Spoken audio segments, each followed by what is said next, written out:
Hello. Hopefully we are live. I thought I'd get rid of the whole waiting to start thing because I was plugging stuff in and things wasn't working, and now they should be working, and we should be good. Let me know if you can hear me and see me and all that stuff.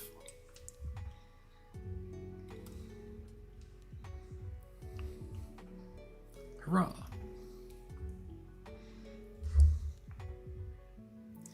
I've been doing VR dev over the past couple of days, so of course I've had to unplug things and plug other stuff in, and I was using my USB extension lead that I use for my camera to power the VR headset, so everything's all not where it should be. Hello.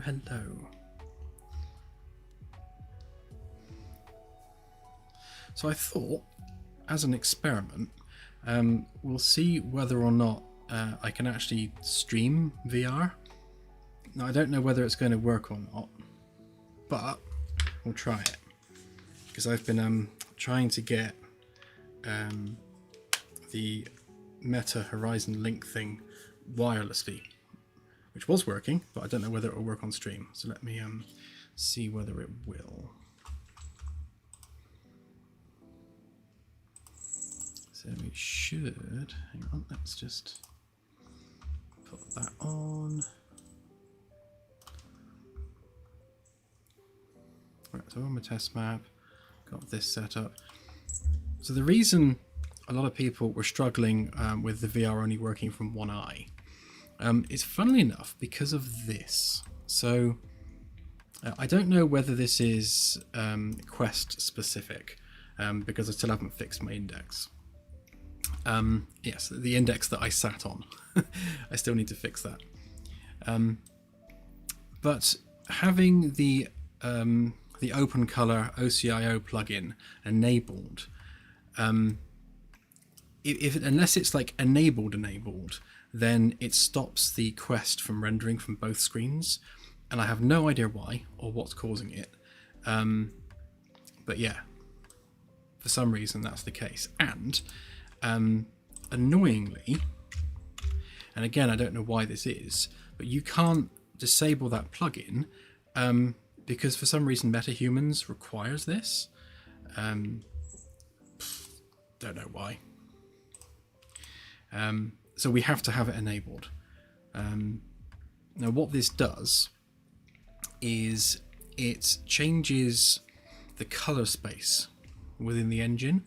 So if I turn that off, you can see that it's a lot less contrasty. Now obviously I have control over this with the post-process, but it evens out and gives you more space in the spectrum, so you don't have things blown out quite so much. So if we turn it back on there, you can see that the light areas are no longer blown out, and I don't know whether you can see it in here because the fire's off here. So there's an issue with it where fire comes out pink, which is a weird bug, but it should technically produce a much more realistic color space than the one that's built into Unreal normally. And I don't know why they're enforcing it for MetaHuman, but yeah, so I need to go through and redo the post-process to match the washed outness, because I do think it looks a bit washed out compared to the default one. But if you look at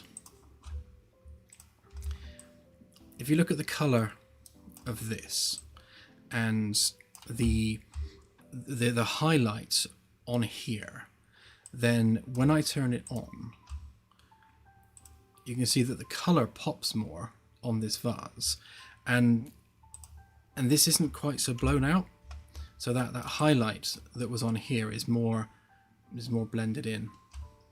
I don't have the right words to describe it, but it's it's not quite as contrasty, and the colors pop more.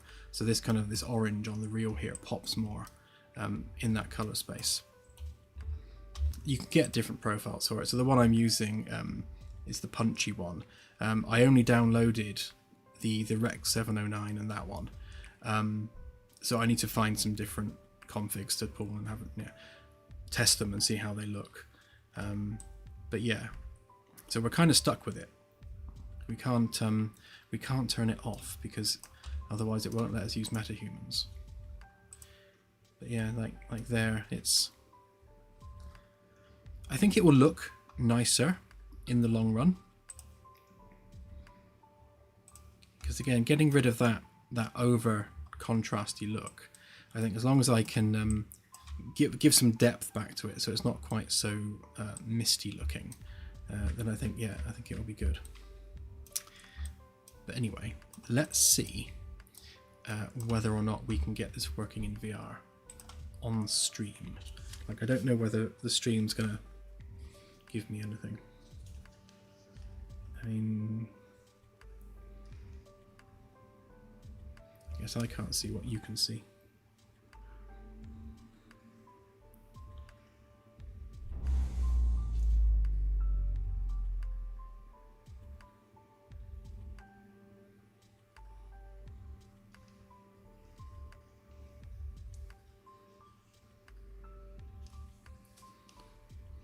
Anything? So I think you're seeing me in the floor.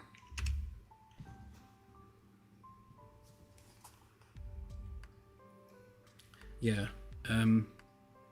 So I can still see the loading screen in the headset because the view has frozen for me. But obviously you can see what I'm doing. Interesting. And yeah, it hasn't actually possessed the right pawn for VR because the camera's all up in a weird place, and I don't have my my VR body that I should have. But at least it's rendering out of 2 screens now, so that's the main thing. If we, hang on, let's get rid of that a sec, because when I do the VR dev like properly, it would be nice to be able to actually stream it in VR while I'm doing the dev, which would be nice. If we just change this to our main menu.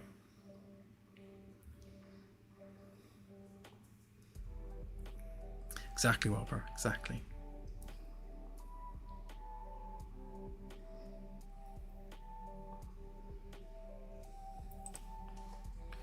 Right, does this work?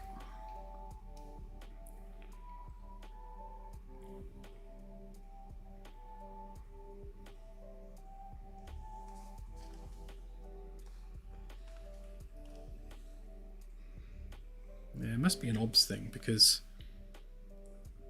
this was working fine before I turned OBS on, so yeah, so in my view it just says it's waiting on Starship Simulator. It's not actually showing me anything, but obviously you can see that there is stuff happening.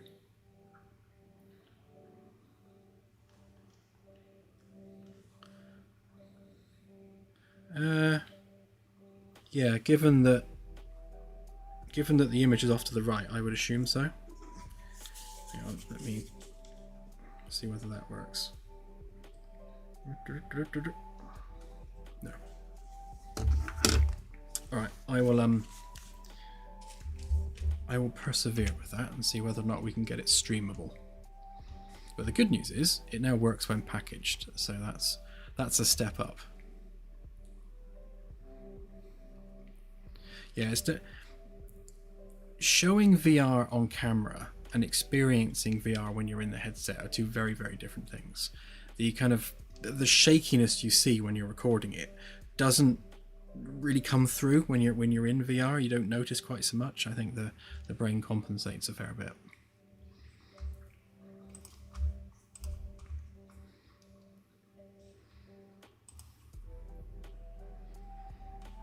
Yeah, up until about an hour ago, the project was completely broken with me trying to get VR working. I completely broke it in other ways, but we should all be good now. So let's just double check that it is in fact working.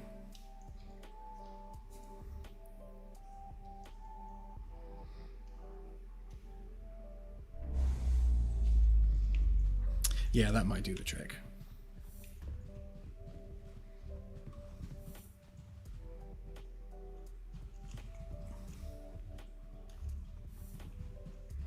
I think we're on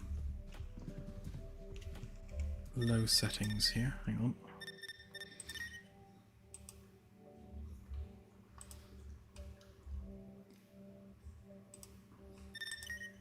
That's what I get.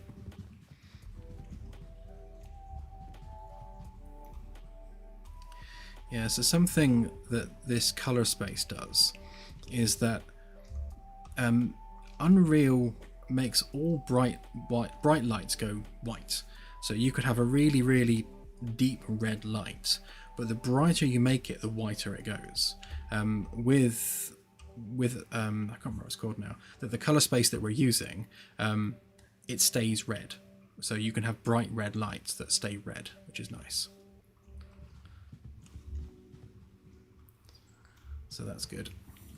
The flickering you're seeing right now, that's part of the optimization that I've added for the lights. I need to have it be not quite so aggressive. And here we have the bathroom, which is how far I got with it. So after the stream, I had an idea for how to do a floor shader. So I created this kind of shiny floor. So what I've done is I'm using Perlin noise over the top of the floor, and I'm driving the roughness channel from that. So anywhere where we have the Perlin noise, and I'm using a power node on it so that it kind of only shows up the brightest parts of the noise. But those bits are the most reflective, so you get like this kind of sparkly floor effect, and it's kind of, you see smudges on it as well, like smudges and scratches as a kind of a secondary layer of roughness, which is nice. So you kind of get that kind of physicality on the floor. But yeah, I thought it might look quite nice with a sparkly floor in the bathroom. And the frame rate you're seeing right now is a result of these lights. I need to work out what they're doing. I think they're the longer they're running, they're kind of like filling up a buffer because it just slows down more and more. So that's another thing for me to fix. But yeah, so on tonight's stream, we will finish off the bathroom. So I want to get that wall piece done that goes around there. Same on this side, and of course where the window is. And this sink unit needs modelling properly so it's not quite so square, and obviously make all this nice and rounded. Someone suggested that 4 stalls was perhaps overkill for what is essentially 12 people on the bridge. So I think we'll turn this end one into a utility cupboard instead. I mean, it's the biggest of the 4 because you've got the slanted wall on the inside. So we'll do away with the toilet in the 4th one, and this is where we'll keep all of our cleaning products and stuff, because otherwise there's nowhere else to put them.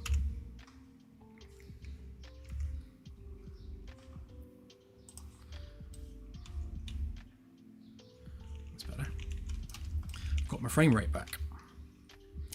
So yeah, I was quite pleased with this floor, but you can see here, if we zoom right in, you can see like the Perlin noise that's being generated, and because we're clipping it to only the brightest parts of the noise, it means we get a non-tiling, non-uniform distribution of speckles across the floor, and because it's noise driven, there's no tiling, so you don't get a repeating pattern.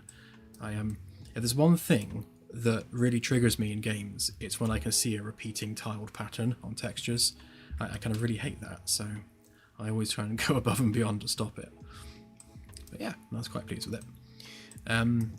So we need to figure out how we're going to attach the door to the frame. Obviously the doors need to be able to swing inward freely, and we need to work out where we're going to put the bracket exactly. We could put it just here on this side, but obviously that's then going to leave a gap down the side of the door, which is not ideal. So maybe we can have this panel maybe just overlap the gap a little bit. We'll see what we can do with that. So this unit, I want to make it a lot more organic, so that it's got some really nice flowing organic shapes, basically to kind of mirror what we've done here with the desks. Just keep it nice and kind of organic and sort of retro-futuristic-y. And then we'll have this design on the back here kind of be a little bit more angled, smoother, and obviously we need the mirrors as well on top of that. I might have it so that the mirrors are mounted on the wood, which means these white panels will have to cut off up here somewhere to kind of mirror what we're going to be doing around the window frame. So I want to have some exposed wood around the frame, the same as we do in here. So we've got this kind of panel that stops, then we've got a bit of wood, and then we've got the window. So I want to do the same in here so they match. But I also want the mirrors above the sink to kind of echo that design. So we'll do that as well with those. But we'll see whether or not they look good with this wood taken all the way up or not. We shall have to see. Yeah, this is just somewhere to store them. So I will model it as the last thing we do, but we'll have like a little dispenser for soap, a little jet for water, and a little hand dryer like vent underneath. And we'll kind of have maybe 3 of those, one for each toilet, because if we're making this one into our storeroom, then we only actually need 3 basins along there. So we'll just kind of split this 3 ways, and then we'll just have a common drain all the way across the bottom there. So it'll just be one long trough that water kind of goes into. And I guess we'll have to do the plumbing for that in the wall behind, which means that actually this wall needs thickening, because right now this is a single skin, unlike every other wall on the ship. And this is why I try and always leave that gap.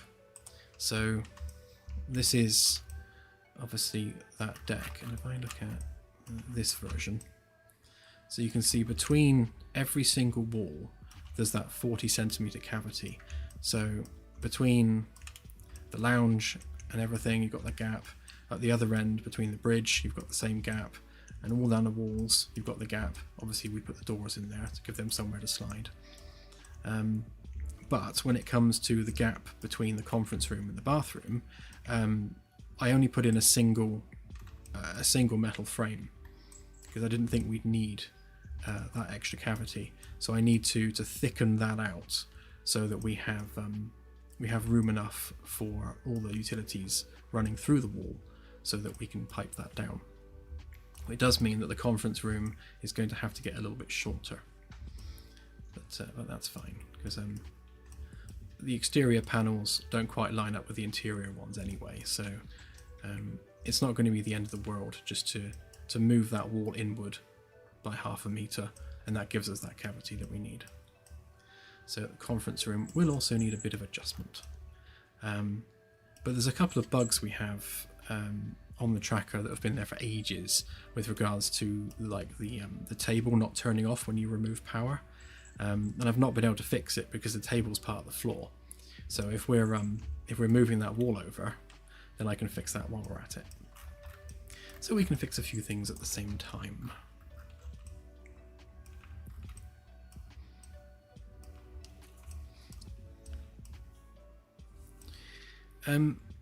SketchUp does, you can, where is it? Because you've got this like styles thing that you can change, so we can do like that. Obviously that changes lots of stuff about it, so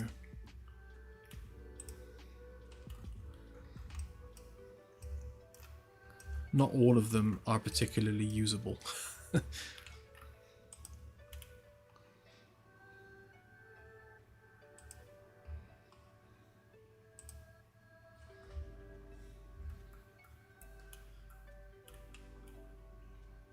So the one I generally go with,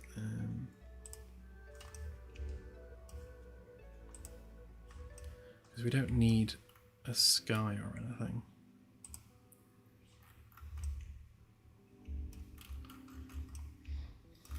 Because if we do that, and then we can take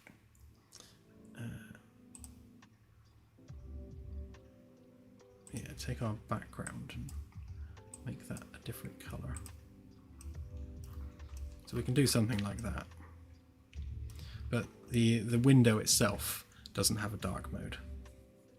So that's about as much as you can do with it. And then we just need to make sure that we color our lines by our axis.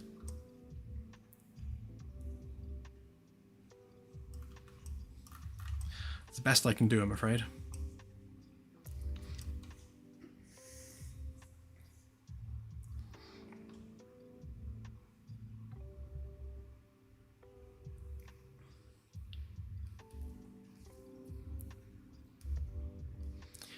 I might do Danger Mouse with the wood on the ceiling. We'll have to see.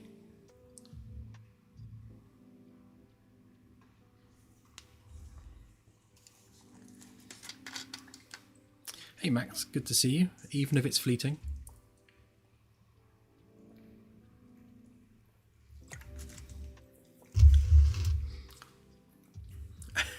Does it flush? That reminds me of the Will It Blend series. We have a whole new series on YouTube, Will It Flush?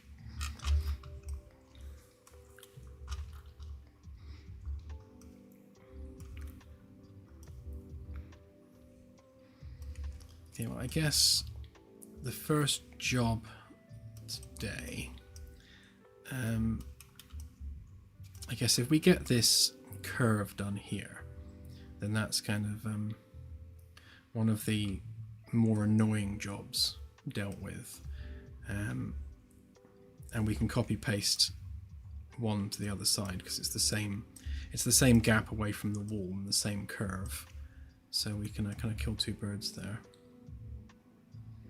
The toilet smoke sounds pleasant. Hey Swamp Talks, good to see you. Yeah, this curve is going to cause us grief. I can foresee it because it's because the radius of the curve is greater than the curve that we're going to do here, so it's going to bunch up at one edge, but we'll just have to keep fixing it as we go and smooth it off as best we can. Now I don't think there's any point using the one that's on this side.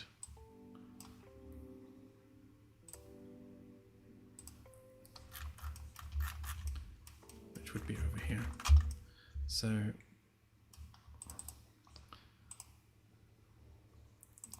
basically that's the curve that we're creating.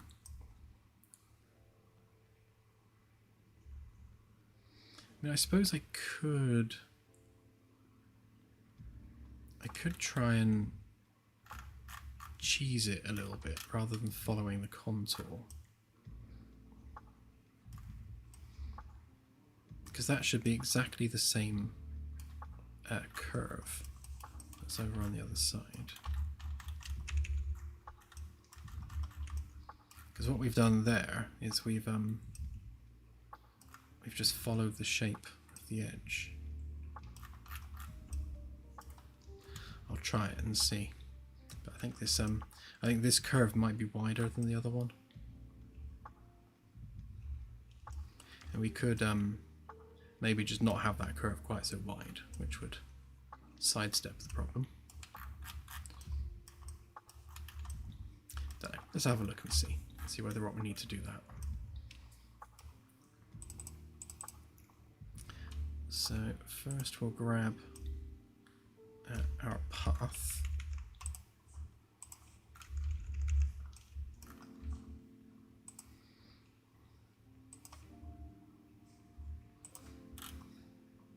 Just move that out of the way a little bit. Right, so we're going to actually If we group that up a minute.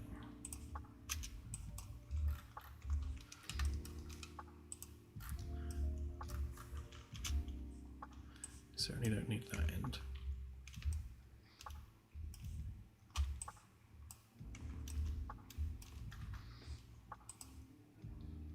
Let's just chop it about there.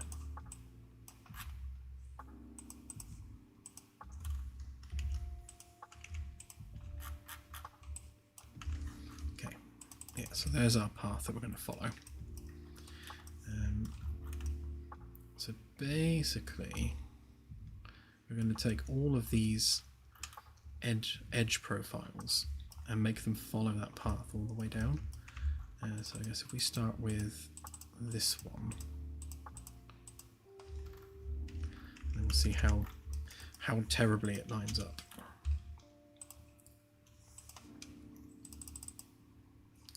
So grab that, make that follow it. Yeah, so this is the worst it will be, because this is the one that's the outermost skin. So yeah, as long as we can fix that and smooth it off a bit, we should be fine. So what I can do is just, if we... Oh, I need my extra buttons. The plugin I normally use for kind of quick actions when it comes to smoothing and stuff doesn't work with the new version of SketchUp, so I'm having to do things manually. Right, so if we grab these edges here and get rid,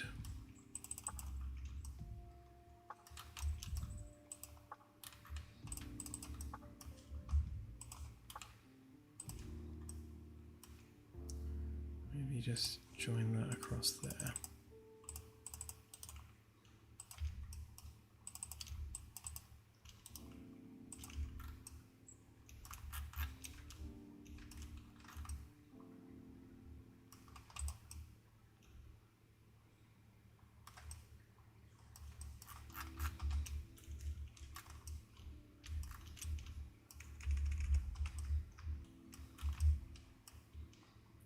Let's get rid of that one because it's in our way.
This is not great geometry, but it should be right once we've smoothed it.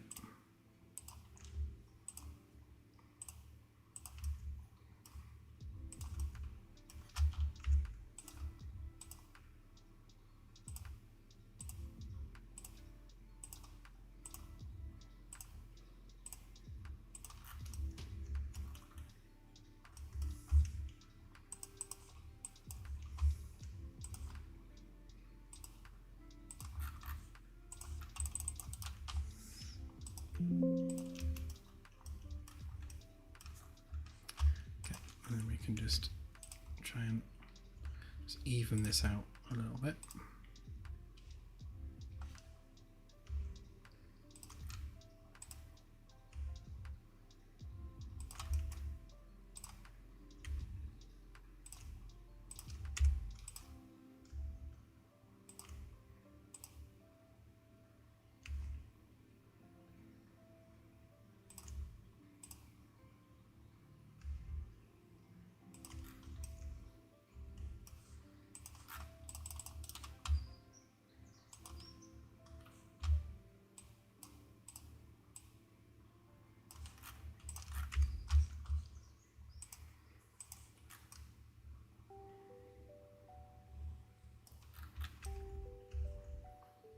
Yeah, it's not too bad. We don't have any glaring fold lines or anything in there. Like I said, it's not the best geometry in the world, but it won't kill us. And then we'll just, when it comes to these bits, we'll have to chop that off across the bottom.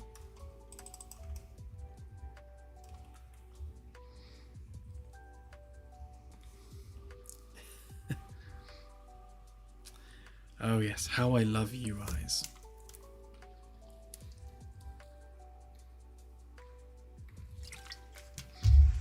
Thank you, David. Appreciate it.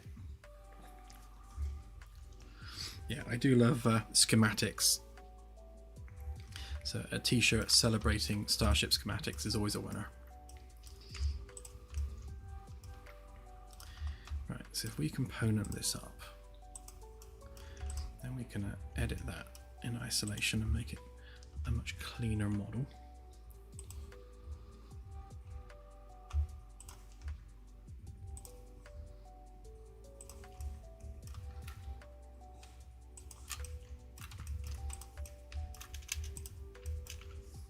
Get rid of that one.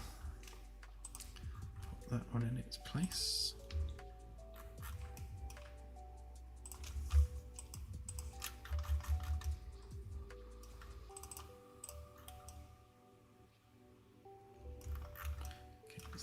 Needs sorting out. Right, so that should be exactly 1 centimeter across there. So that's going to need moving back a bit. The rest of it should be fine. Make sure it sticks out the right amount. So there shouldn't be any difference between those two, which there's not. Okay.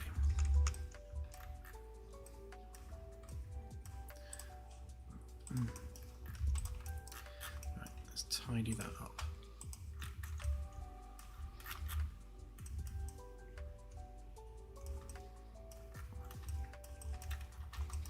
Actually, so we know how far across we are moving it. Needs to go one, oops, no, not that way.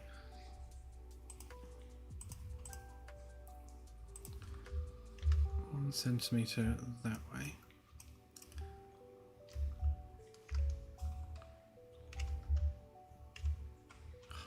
Cat keeps standing on my keyboard and pressing the numlock key, and it confuses me every time.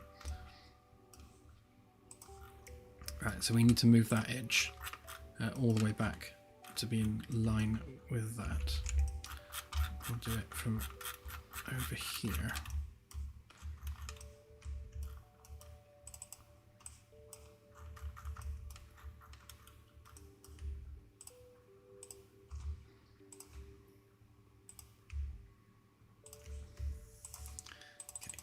In line now, and then we can just sort out all the rest of the mess.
just fix that same geometry nightmare on the back here.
It'll be hand dryers, but futuristic ones.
It's not an ideal pinch there.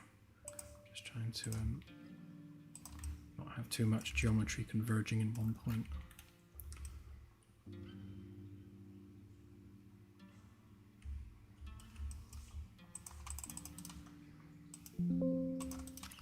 Let's just smooth it off and see how it looks.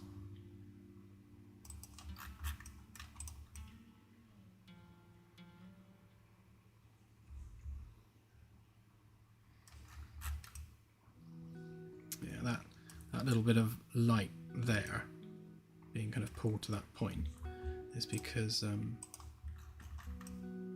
all this geometry converging here. But I think we'll just live with it, because this is behind on the back side of the panel anyway, so you'll rarely see this.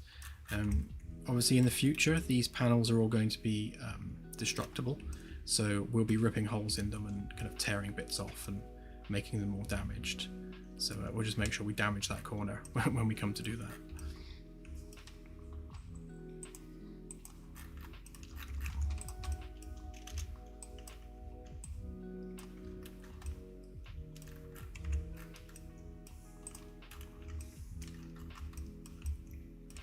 Okay, so that should be the right distance across there now. So that should be, again, exactly 1 centimetre, which it is. It should be ½ centimetre to the brown bit, which it is. And then that will be mirrored on that side. So the gap should be 1 centimetre there, which it is. And ½ centimetre to there, which it is. So everything's lined up where it should be. Stuck in the floor. Okay, and then doing this section across here is actually going to be quite easy, because we can just take the profile that we've done for this edge and just extrude that all the way across. So that makes that much easier. But we now have to do this same thing for the different layers of this panel. Obviously each panel is multi-layered, so that we can cut holes in it and make designs out of it.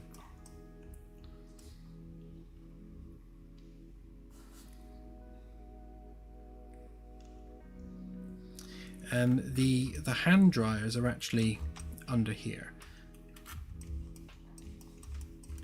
If I could possibly not get myself stuck in all the geometry. Yeah, so this is the sink. So you'll have underneath here you'll have a water source, a soap squirter, and a hand dryer. So you'll just put your hands underneath, and you'll be able to wash your hands fully without removing them from the sink area. So the idea is that you can use the bathroom and then wash your hands without touching anything. So you don't need to make any physical contact with anything at all.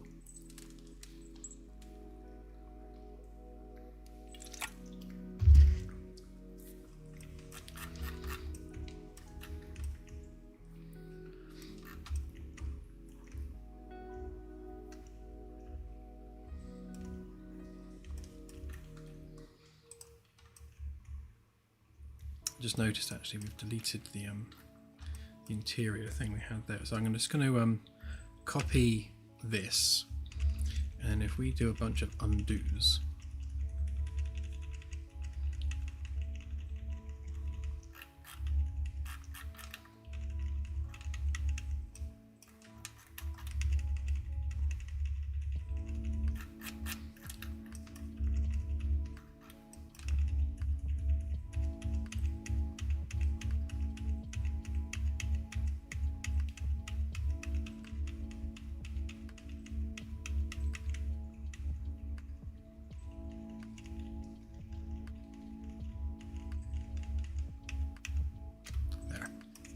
bring back the thing we deleted,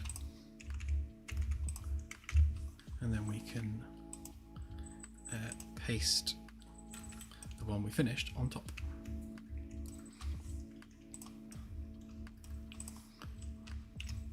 What we want to do is get rid of that bit, keep that bit. There we go. Okay, so we'll need to cut a door and stuff in it, obviously. And then do these other bits as well.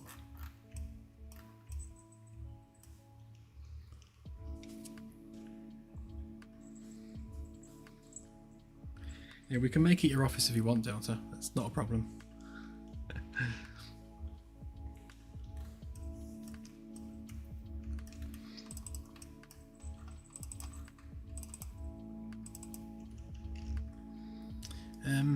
Yeah, YouTube seems to think it's fine. It says my connection is excellent, apparently.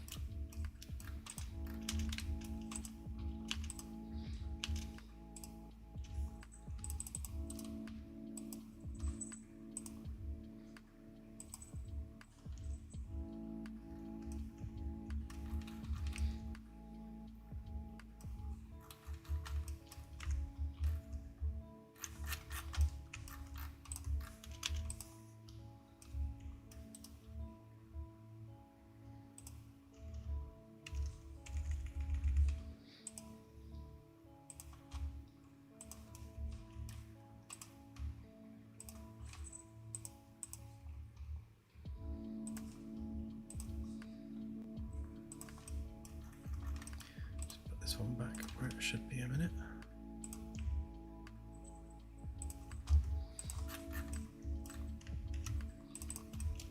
And like before, get rid of the one we don't want, place it with the one we do.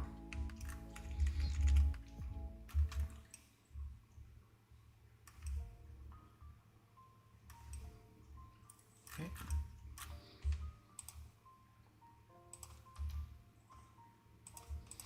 Great. And then we'll move the one we're working on up out the way so that we can work on it in isolation.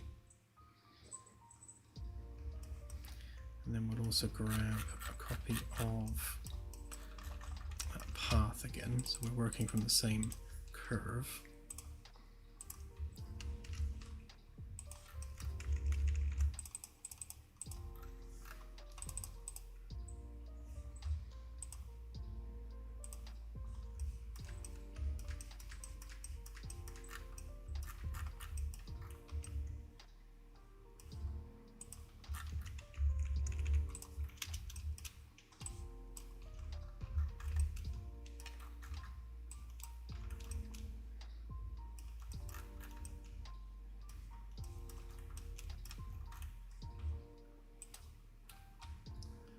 And then we'll just make sure we're cutting that off at exactly the right spot,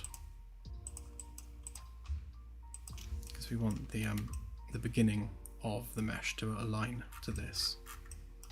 Okay,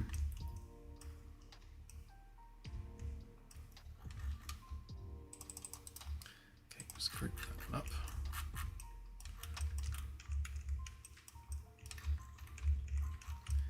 Then we just need to grab the other meshes.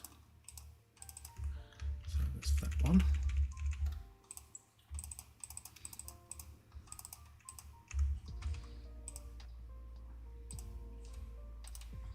Group that one up.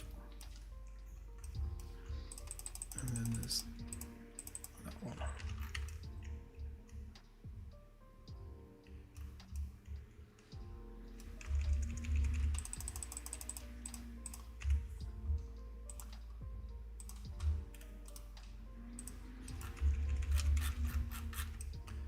So we should have all of those available up here now.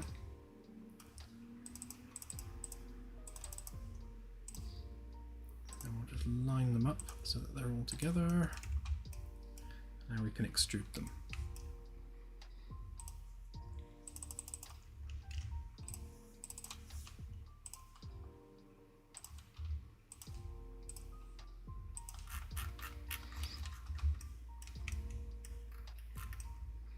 So they're all going to take a little bit of fixing.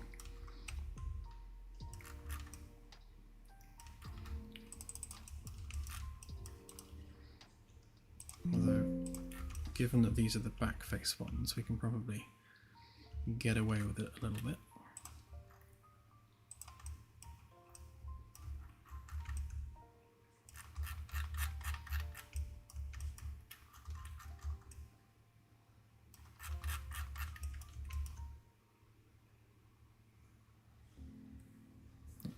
Autosave.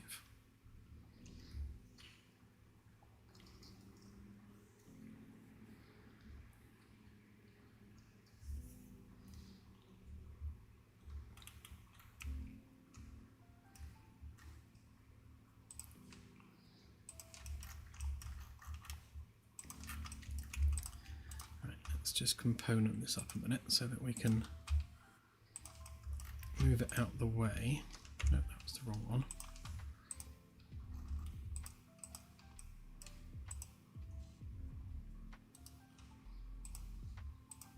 That's the one we wanted.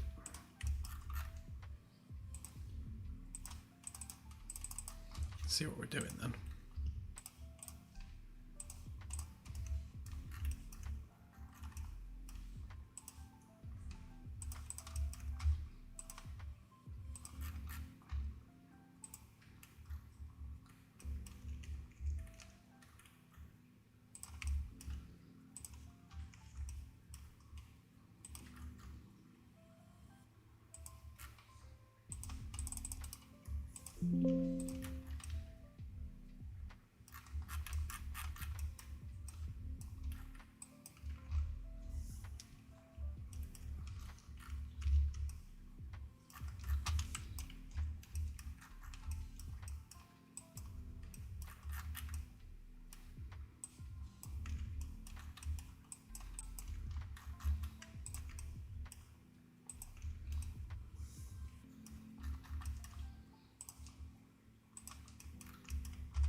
end bit.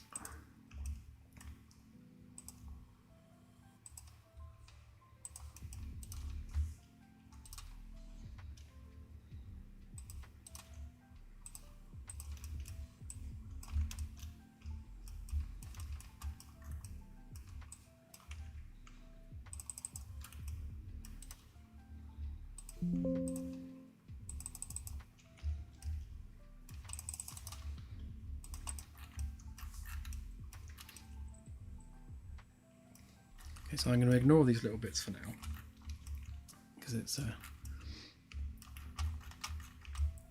I can fix those off stream, so we're not spending the whole stream fiddling with tiny bits of geometry.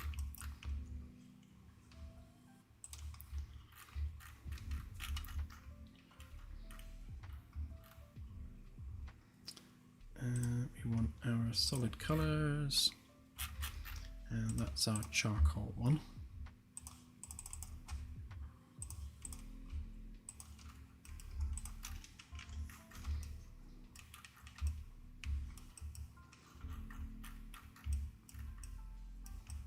Okay, and then we have to move that back 1.5 because that's the lip that we put around it. And it's already done on that side, so that's fine.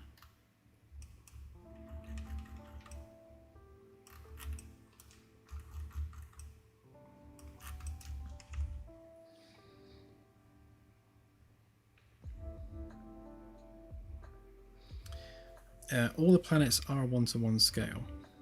So there's a few ways that we manage scale within the game. So the physics sim at the moment is 1-to-1 scale, but it won't be moving forwards. So we're using 64-bit world coordinates so that we have a lot of space in terms of our floating point accuracy.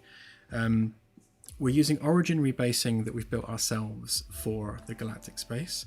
So the ship never gets further than half a light year from the world origin. So basically we have a big cube, and when you hit the edge of that cube, it teleports you to the opposing edge, and you just kind of ping pong back and forth between each side of the cube. And every time you do that, we increment your galactic coordinates by 1. So in terms of the physics simulation, we're never moving more than half a light year from the origin. When we scale that physics sim down, that half a light year becomes a lot smaller, so that the physics interactions between objects are happening at a much smaller scale. 10x, 100x, we'll see just how small we can make it and still have it work. The idea is you have like a little mini ship going around colliding off of little mini planets. But what you see out of the window is truly 1-to-1 scale. So even when we scale down the physics sim, the visual representation will be truly 1-to-1 scale. So right now, in the demo, the Jupiter you see is truly Jupiter sized. And I found that with VR, if something's not the right size, you can tell immediately that it's not the right size. So if we were like massively scaling planets down, from a VR perspective, they look really small. So making them true to scale is much better visually. And yeah, as long as we manage our world coordinates, it's so far it's all worked.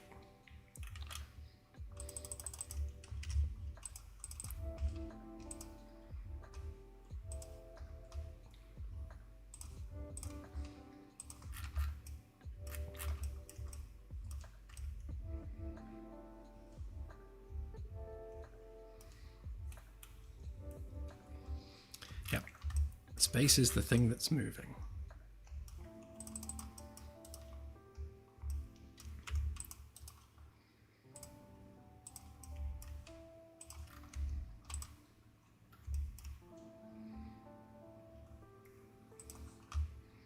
Yeah, make sure you've got large world coordinates enabled, because it definitely needs that. But the interesting thing is that like we are spawning planets not just at their true scale, but also at their true distances as well. So Jupiter truly is its distance from Earth, can't remember how many AU it is. It was like 4 AU, 6 AU, something like that. But Jupiter is that far away, and it's that far away in centimeters, because obviously Unreal uses centimeters as its world units.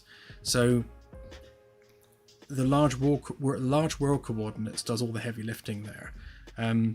We have no problem at all with floating point jitter when it comes to lateral movement. The problem we're having right now is when you rotate the object, you get shimmer on textures, because that's when the floating point inaccuracies come into it.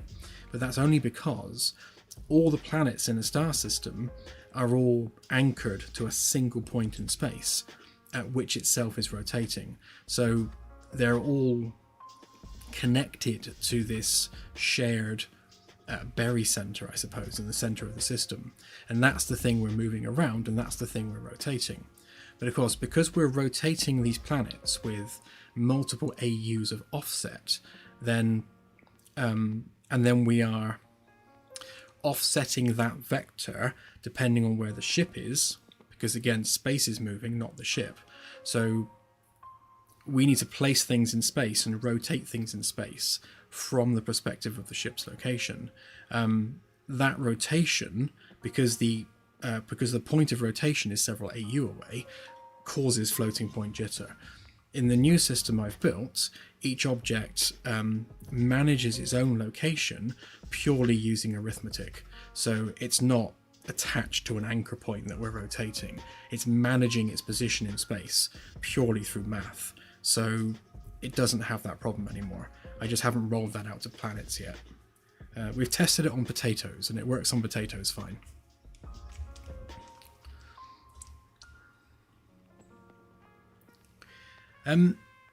Sort of. So I'm using a plugin for VR. Body Sync, yeah. So there's a plugin called Body Sync, and that has a full body IK for VR. So when you're moving your hands with the controllers, you can see your arm, and your arms move, with the controllers. And when you crouch down in real life, your character will crouch in the game. What it doesn't have, obviously, is like foot sensors and things. And I guess in the future that's something we can look at, but for now it's done purely through IK rather than actual tracking.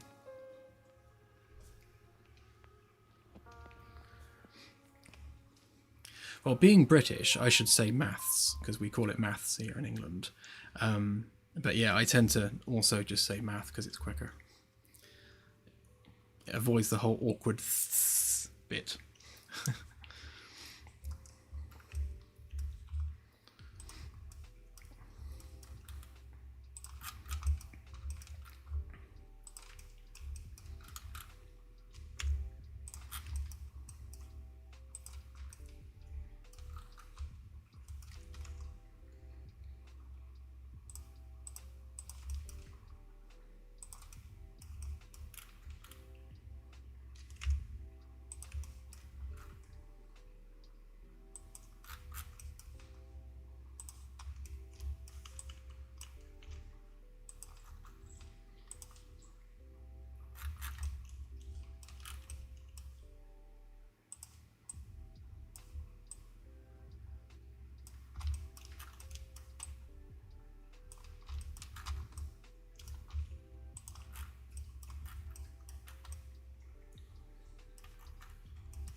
That's interesting. This one didn't actually go down far enough. Or did it? Did I not measure that right? Hang on, let's check it in here. Oh yeah, it does need to come down further. Curses.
I do the next layer, I'll make sure that I draw my path further down so it doesn't do this.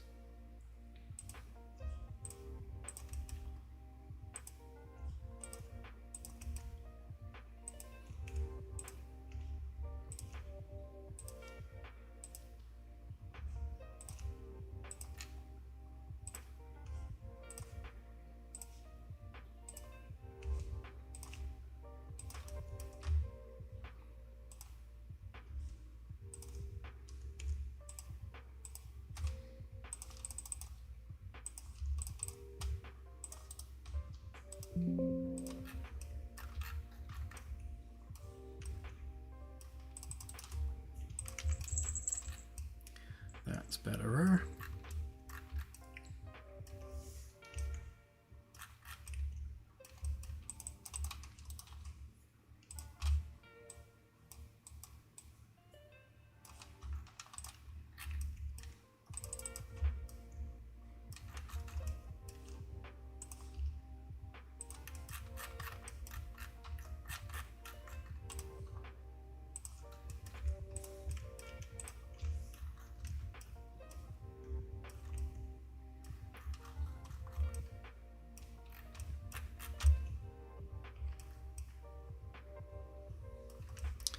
Okay, one layer to go.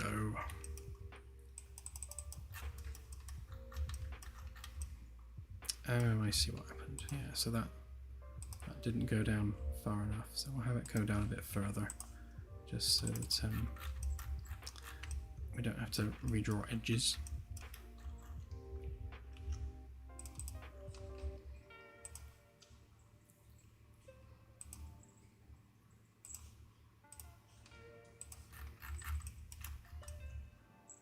More like it.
Okay, so there's the panel on both sides. So on this side, we need to cut the door out. And on this side, we need to cut out the sinks around.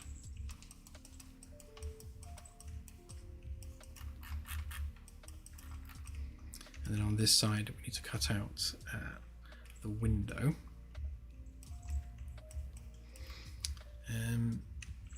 We also need to decide where we're going to do that that edge, and I think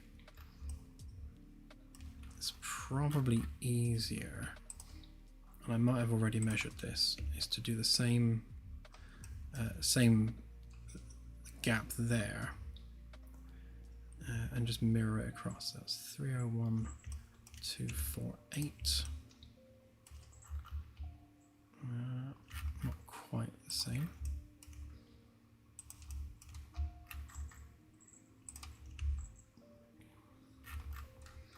Yeah, so there's 50 centimeters from the middle of that to there. And then we've lined this. Oh, this one needs to be lined up to the middle of that.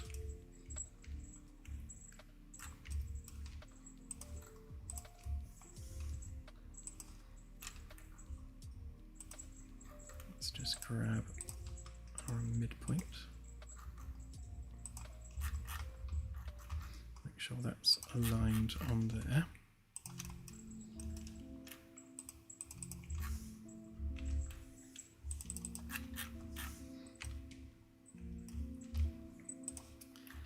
So the distance from there to there, so it's 302.5. So then we need to take that same distance on that side, which means that that beam needs to go over to there. So now they're equally spaced. So the join for the two ceiling panels basically needs to go between these.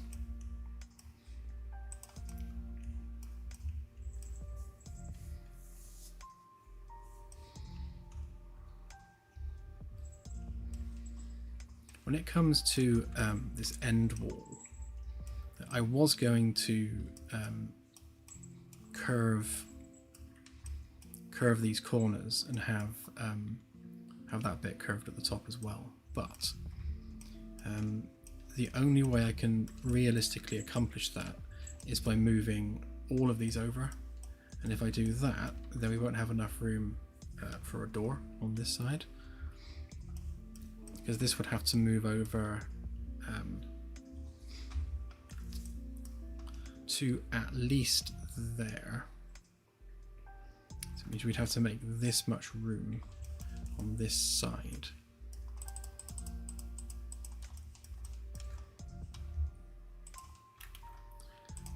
So specifically, we need to add an extra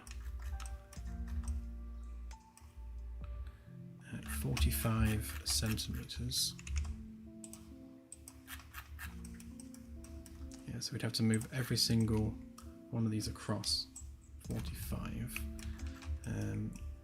And I don't think we've got room enough for that at all.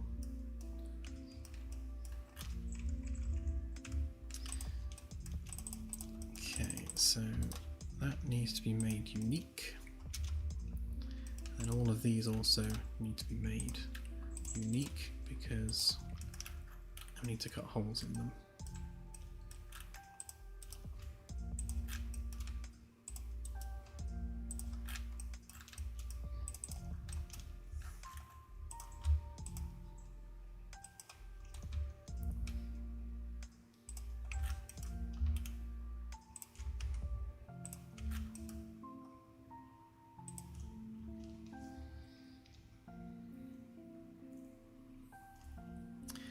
Yes, so there will be a needs to use the bathroom. We're going to make sure that it is not impactful in terms of how often it's taking place. Mostly it's more important for the NPCs, and we might make it an optional thing for players as opposed to enforcing it for players. But the NPCs will definitely need the bathroom. But we'll obviously we'll play test that and see how that actually plays, because what we don't want is for the player to suddenly need the bathroom when it's not a convenient time. But for NPCs, we can inconvenience them as much as we want.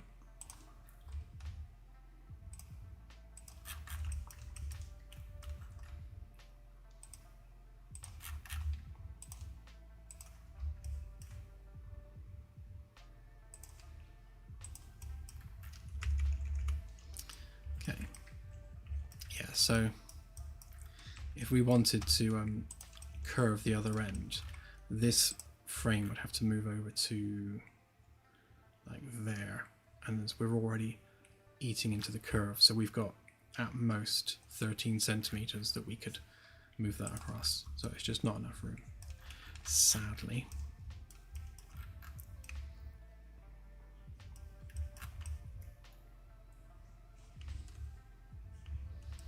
Okay, so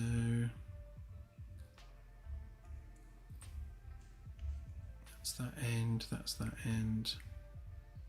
Right, let's cut that window hole next.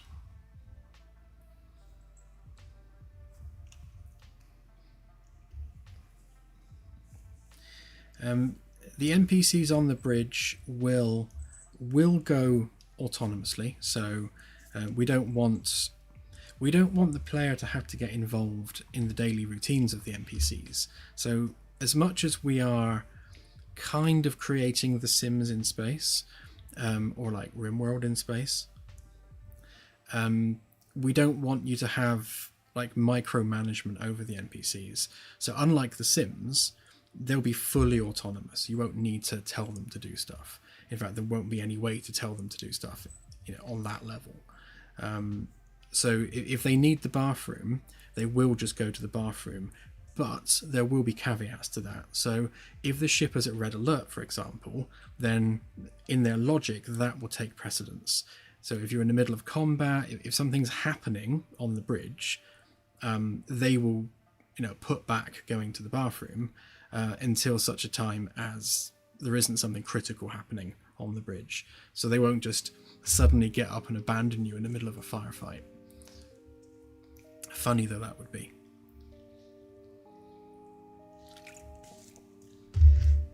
Like, I would target that enemy cruiser, but I really need a pee.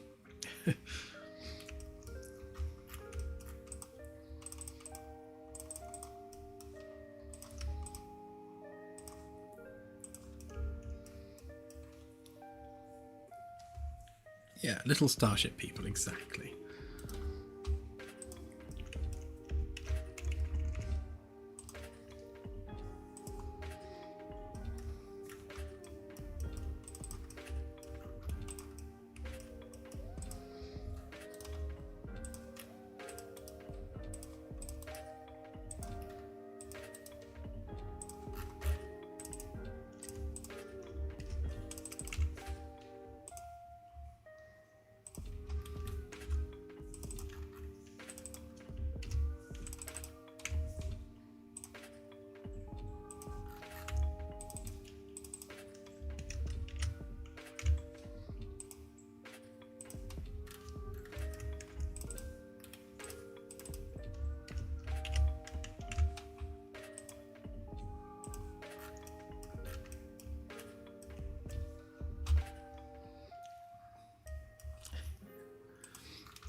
Yeah, there's plenty of opportunity for comedy, I'm sure.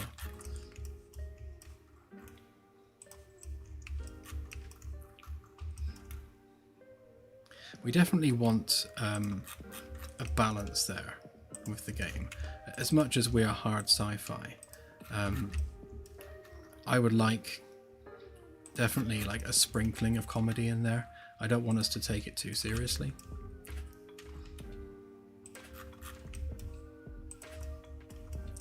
Tastefully done, of course.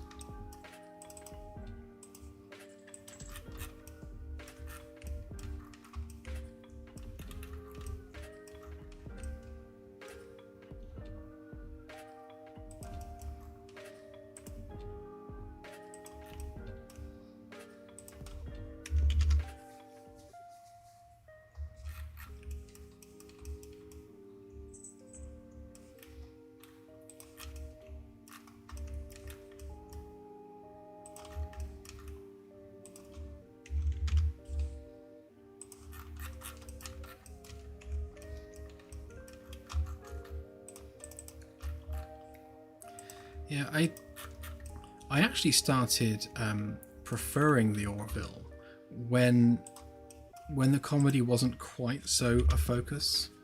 Like in the earlier seasons, it was quite, comedically focused. But in the later seasons, it matured, and I really liked that.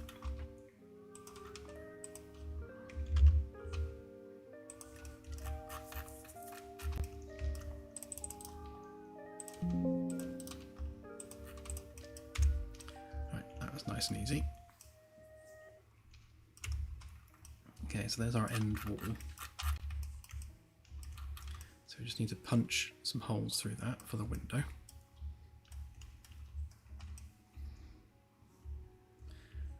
Yeah, we need to adjust this top bit as well, actually.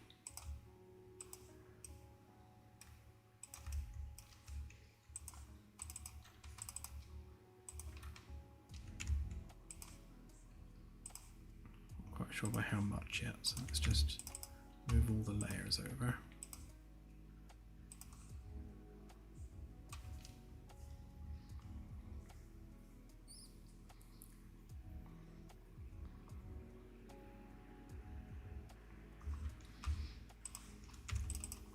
Yeah, 3 seashells. Bum scoops, apparently.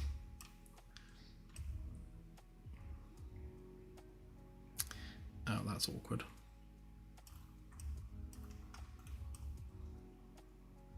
So, the place where we want to put the support beam is actually beyond where the curve begins. So I think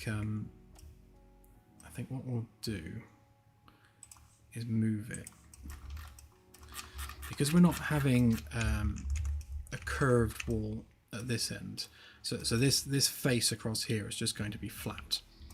So obviously these edges will be curved at one end, but it won't be curved like that way. So this will be a flat wall, kind of unavoidable with the amount of space we've got. So because of that, this beam here doesn't need to be precisely where it is. Normally we have to measure 50 centimeters away from the wall. That's kind of our engineering standard, but because we're not curving it, we can ignore that, which means we can use the one on this side to define where this one goes and still have 2 equally sized ceiling panels.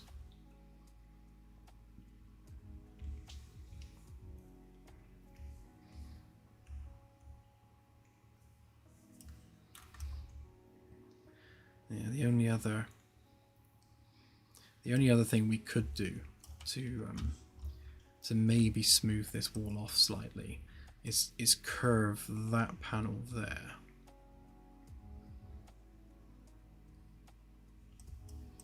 But just not by as much. So we'll have a much sharper curve just at that one end. So we still get the visual consistency of having a curve. It's not as much of a curve. That's fairly simple to do. And then we can move those stalls over ever so slightly to accommodate it. Because we do have a little bit of flexibility here.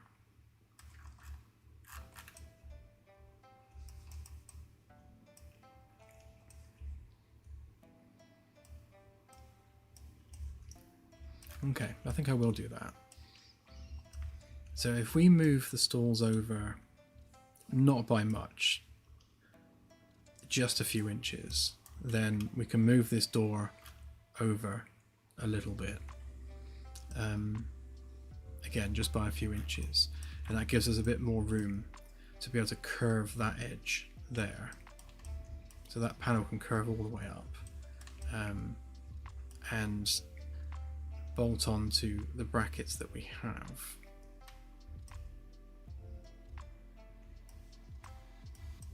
Yeah, which means that panel isn't quite as big.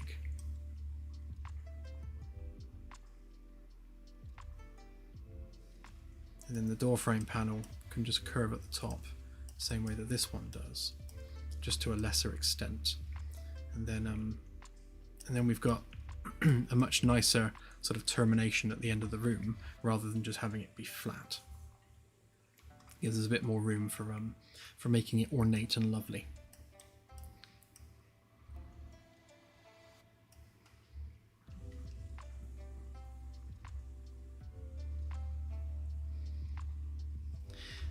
Yeah, sadly we can't do sliding doors with the bathroom stalls because there just isn't enough room for them to slide. There's no cavity large enough for that. But that would be cool if we could. I mean, maybe. I mean, at the moment the doors are a metre wide, so that's 51 to there. So from there to there, it's 35. So if we were to do 51, the doors would have to be that much smaller.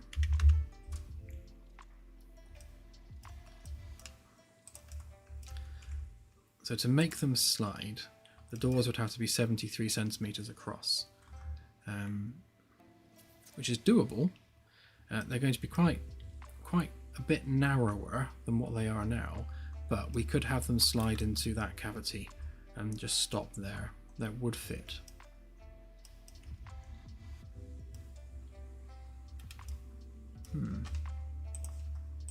Food for thought, because then I don't need to put hinges on them. And then we can make them electronic.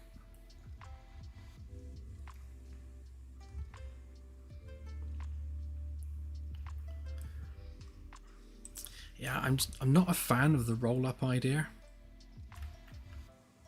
But then we'd have to have them going along a spline and it would all be awkward. But we can make them double doors, but we'll see. I mean, ultimately it is just a bathroom.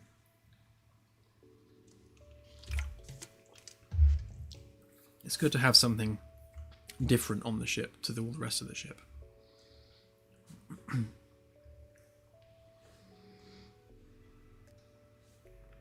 Yeah, and we could offset the doors and have them slide all the way across for sure.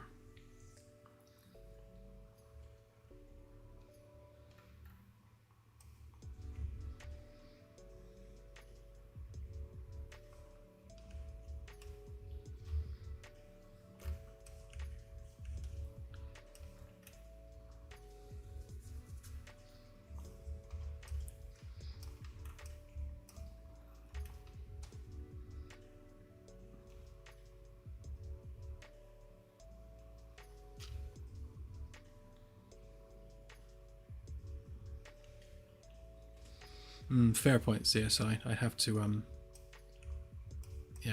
to measure it and see.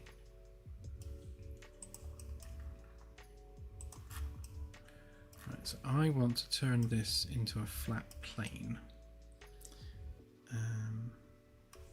Although, to be honest, it's probably not needed.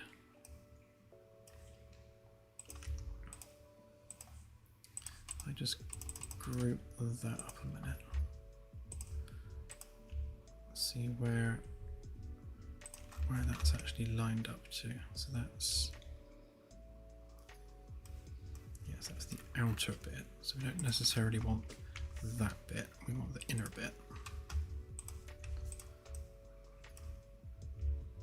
Yeah, that's the bit we want.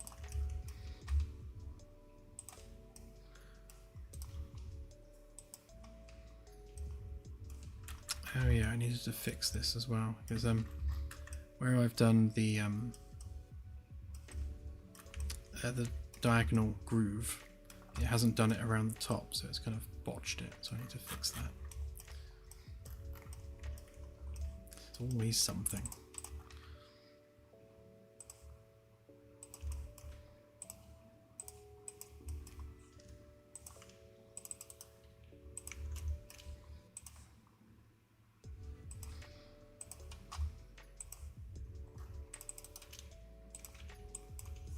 So what I'm going to do with this template is we're going to use this to cut the hole in the wall panel, but we need to think about the different layers on that wall and how many different cutting planes we need to separate out all those individual layers, because we need pieces of it to kind of curve around where the cavity is here. So we've got this 5 centimeter gap between the panel, because you've got the brackets and things. So where the wall panel meets the window frame over here, obviously it needs to butt up against the window framing snugly. So we need to create more geometry sticking out that way in order to accomplish that.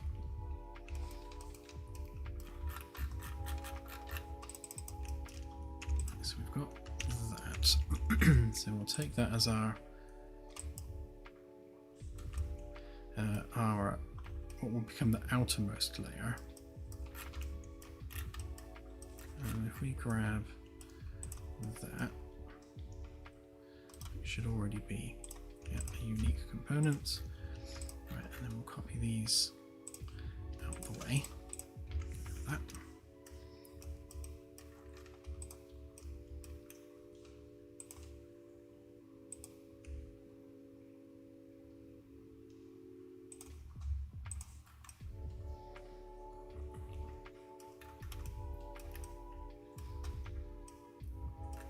Okay, so the first layer that we're going to want, I'm blind, wrong window.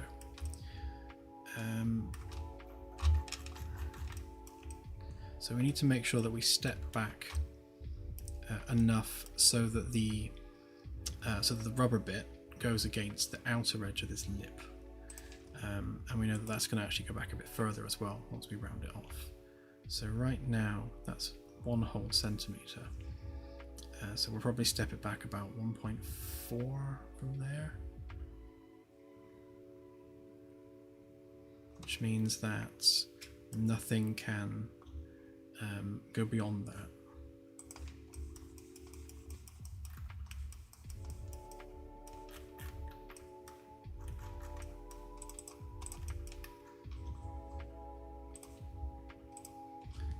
So 1.4, that becomes our inner edge.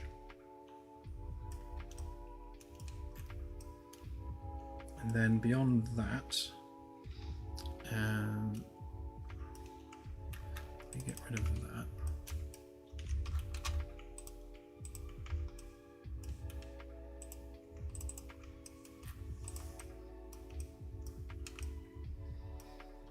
Thinking about the layers now. So we've got the rubber there, and then we've got 5 centimeters for the wood, and then on the other side of that wood we've got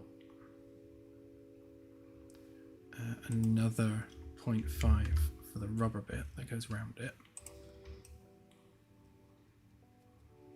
and then the white panel isn't protruding in, so that can stay as it is.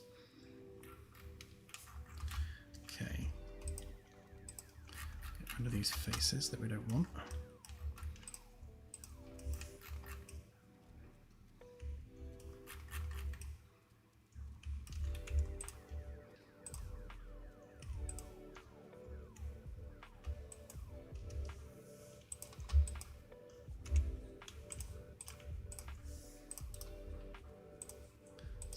Component actually while we're at it.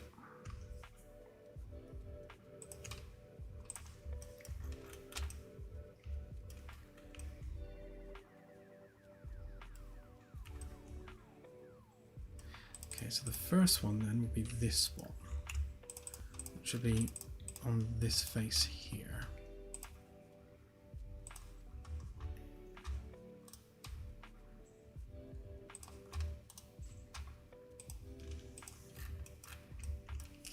So that should have cut through that. And if we copy that over here, no, that's the wrong layer, that one.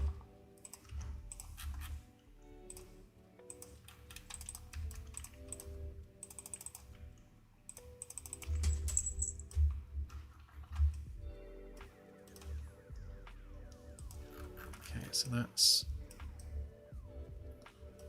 that's the white frame. Hello, Cheesecake. I know it's Acorn. Yes, one of our cats is called Cheesecake. And the reason it's called Cheesecake is because our daughter, when she was naming her cat and she couldn't decide what to call it, we said, well, what's your favourite thing? And she said, cheesecake. So the cat then became Cheesecake because it's her favourite thing. Which is weird when you're outside going, cheesecake, cheesecake. And like you're out in the street going, cheesecake, where's cheesecake? And it makes you just sound really fat and desperate for cheesecake.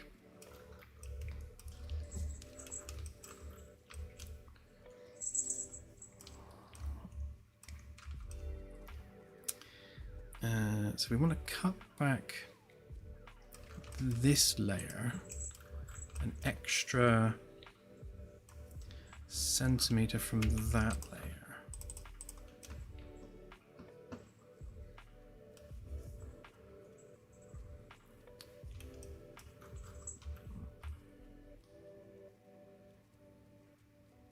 Yeah, so just get my head around it a minute. So that one needs to go out that far.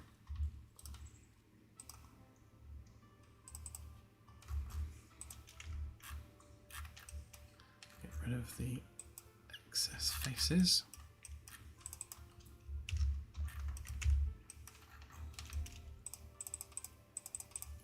So if we paste that in there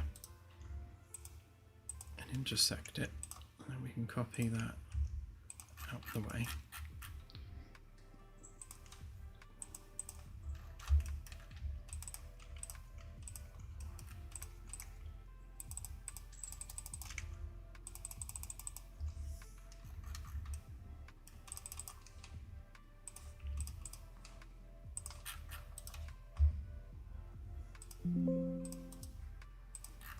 Okay, that's that panel done. So we should have our white panel with an offset lip around it in the same way that we've got that here. That also needs offsetting that way, but we'll do that after. So the next bit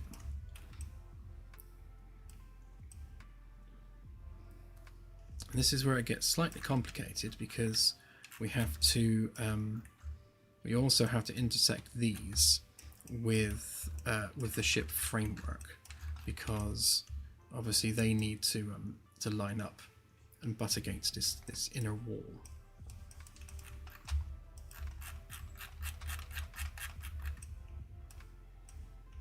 So then what we'll do, yeah, to make that easier, if we take a copy of that face and then we stick it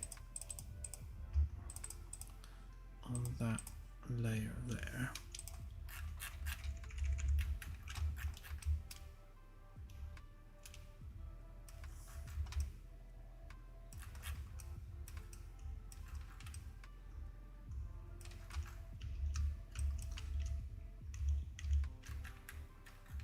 Okay, where did I put that?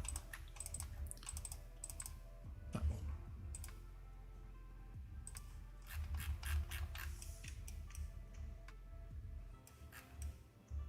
Yeah, there we go. That's better.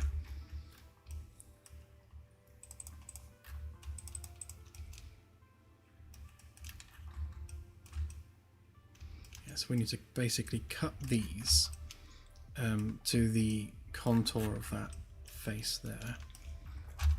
I'm worried about that gap. That's going to cause us some grief. So let's just fix that.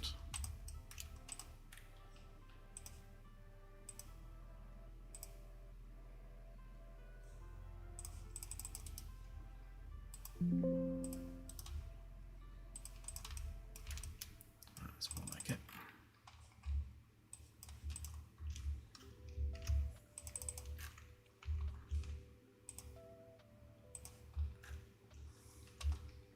Right, now we can see what we're doing.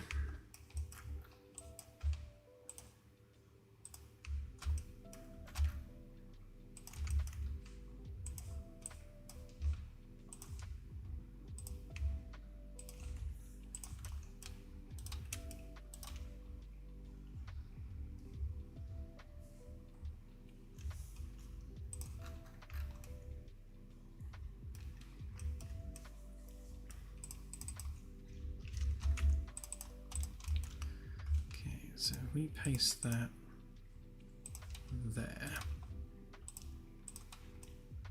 okay, and we can get rid of all of those.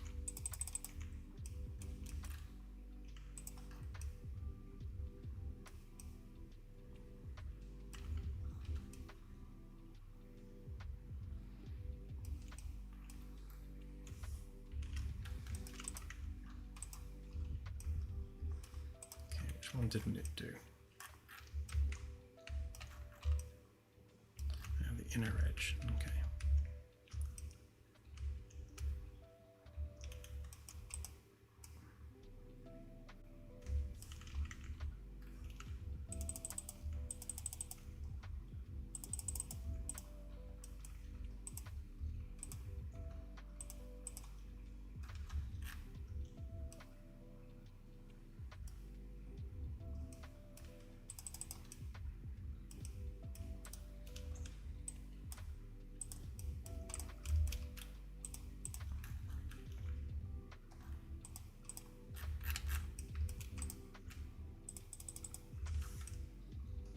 So that's our inner bit. We also actually we're going to need an inside edge for that as well. So that needs to come back 0.5 that way. Okay.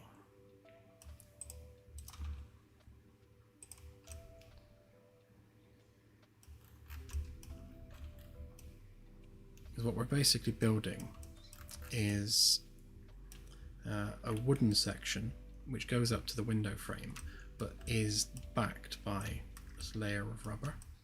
So that and that can go because they form the rubber surround piece, which means that needs to be flipped. And then this bit would be the wooden bit.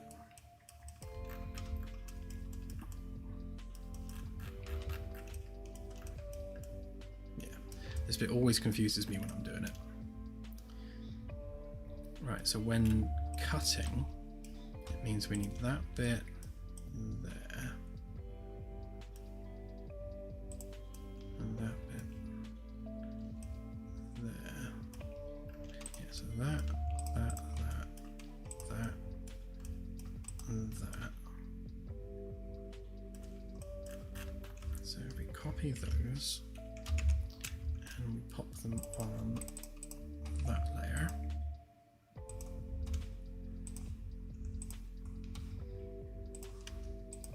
And just copy that out of the way a minute.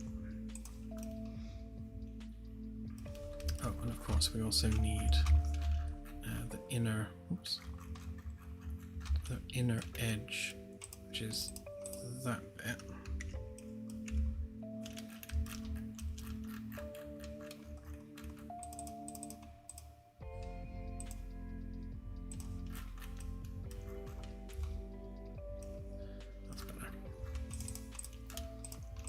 There is method to my madness.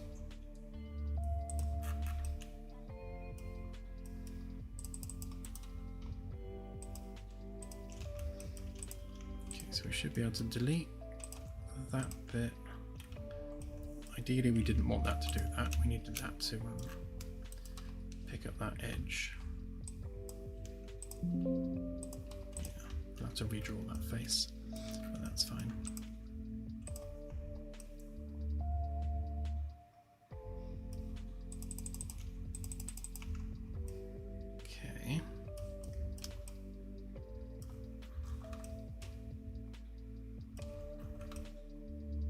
So that edge isn't needed. And then we just need to rebuild that face there.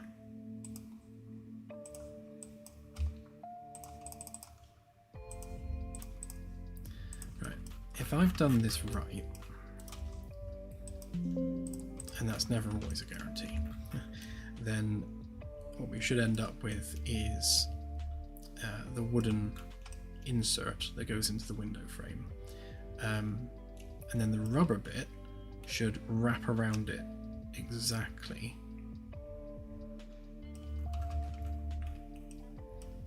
So on here now,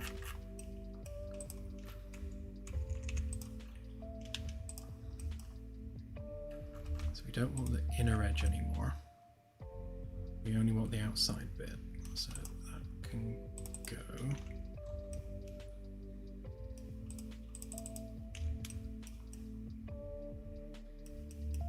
So all we should be left with now is just this thin rubber surround.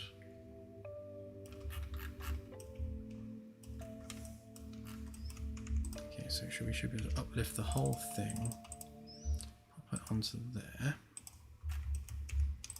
and then copy that over there.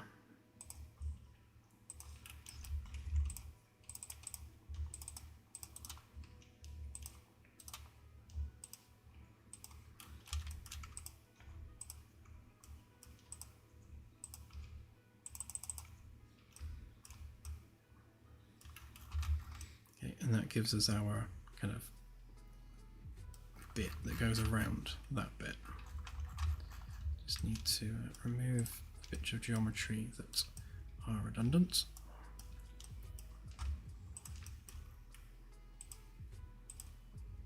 Fix that. Fix it again.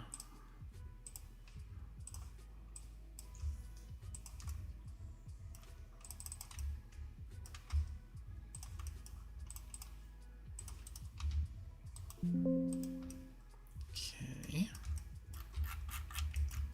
so that should be all one piece now. So over here, that should wrap around it nice and smoothly.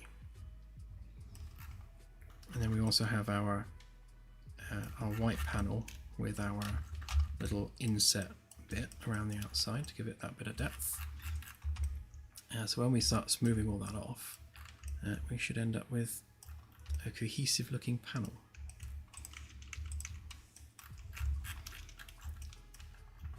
So that should hopefully have lined up ish where we want it.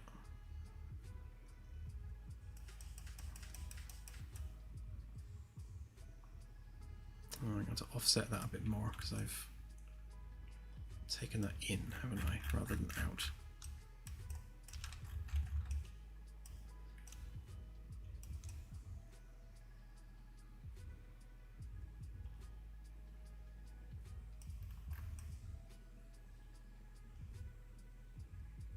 Yeah, so what I've done is I've measured that the wrong way. So that bit should be that distance, but this side. But not to worry, I shall fix that after. But that's what it's going to look like, just like that. So get rid of that. Okay, so the top of the panel, we need to line that up with the top of there.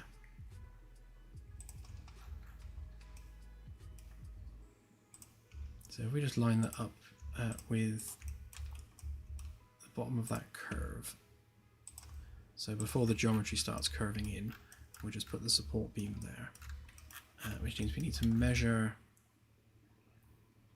these bits against that and just make sure that we're not going any further in than this straight bit, because that will cause us issues.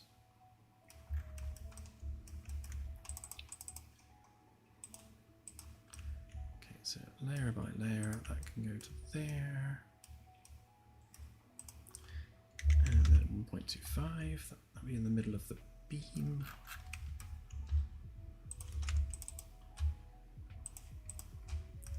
And the same with that one, that just lines up with that one exactly.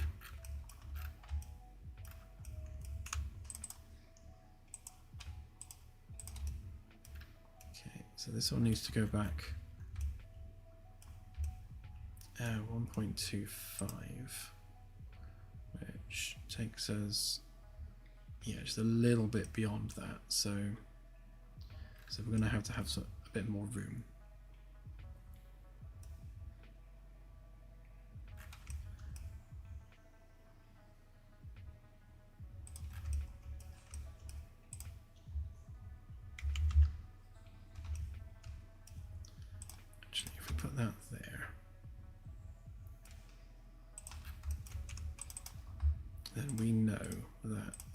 has to be 1 centimetre from there,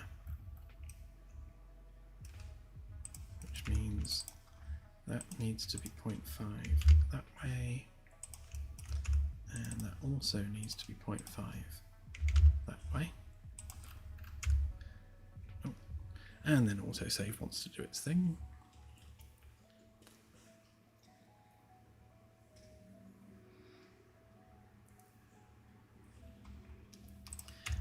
And then that also has to move over at 0.5 to match.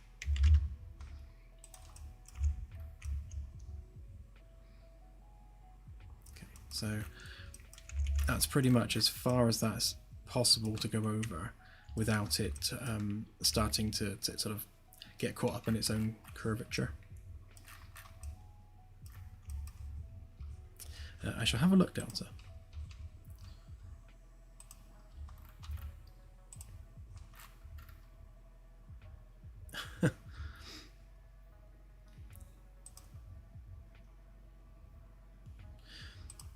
Delta's just posted an image of loads and loads of people in a crowd.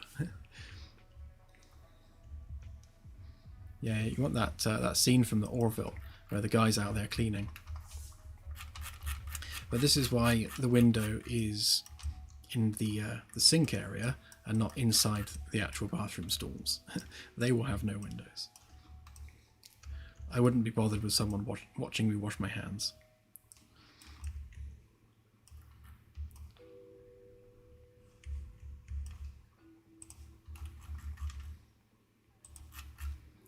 Okay, so same as before. If we measure the gap to there,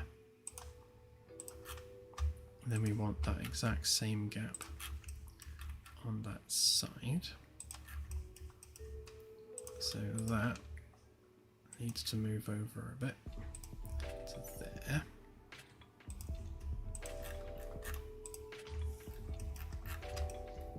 Okay.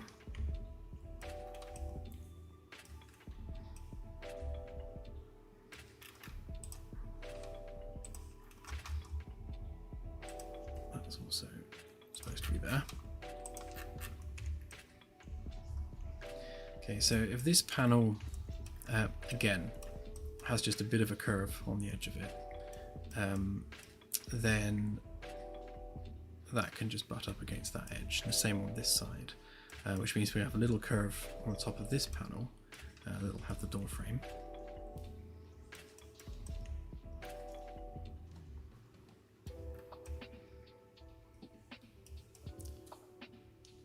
Yeah, and then the only other,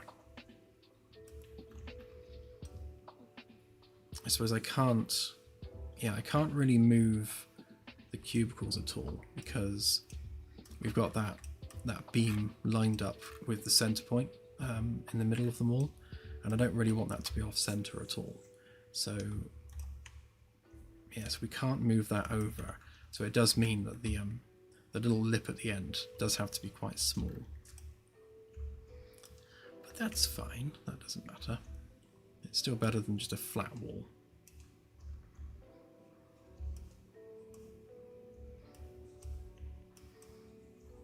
Okay, so we'll do the door frame in a sec. Just need to work out that just how much of a curve we can afford on that side. And if we put the door controls on the right hand side, that gives us more space on this side.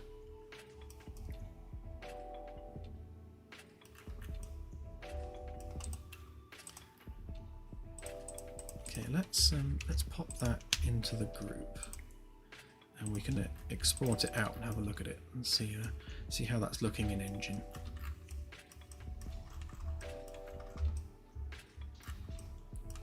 Can't get to it now because the floor's in the way.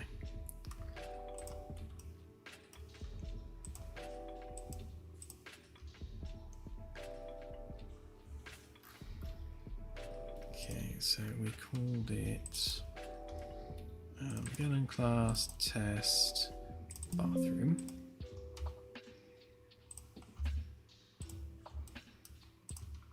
Okay, so we grab our mesh.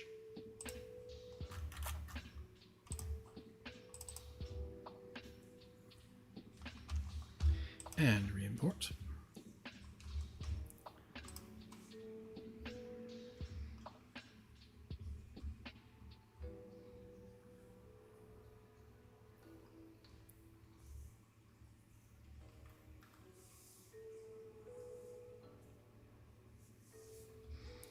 I think when it comes to the NPCs using the stalls, we can get around that by having the NPC just defer to an animation when they reach the door. So the whole act of them walking in, closing the door, and sitting down will just be a pure animation. The actual NPC itself will turn off collisions and just stand in the doorway. And then the act of leaving, they will end their animation basically facing the other way where they started, and then they'll start moving again properly as a pawn from that point.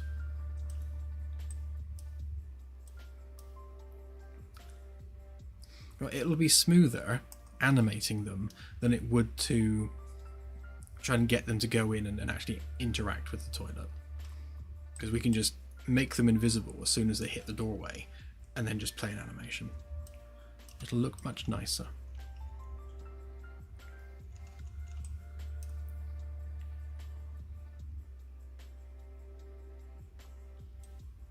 I seem to be missing a piece on this side.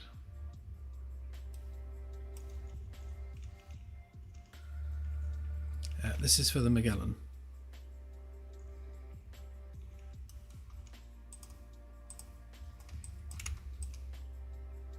There we go.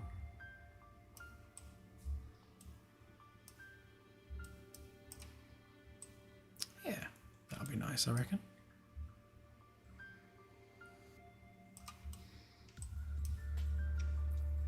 Yeah, well, we can put physics constraints on the doors and literally have them flap with physics.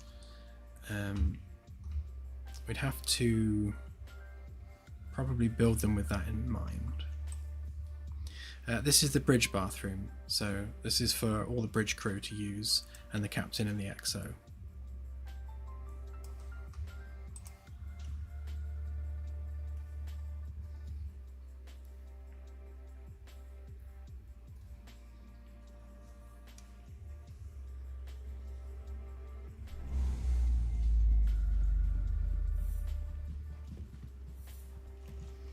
Yeah, so space-wise, you can get in here perfectly fine and move around.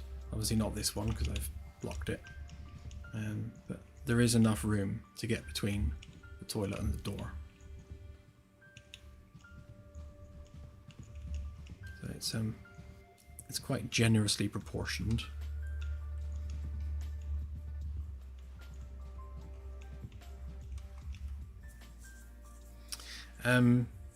Yeah, I think we can do that as well with springs. I've never tried using flappy doors before in Unreal, but we can do. We can just apply a force to it, I think, to achieve that. I do love these floors.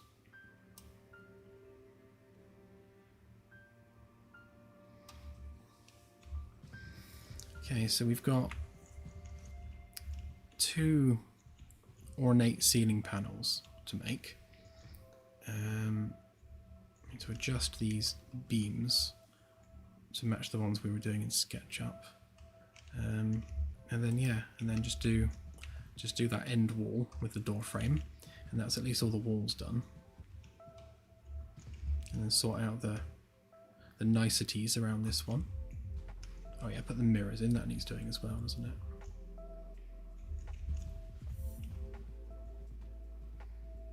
Yeah, it's going to look quite nice when it's done, I think.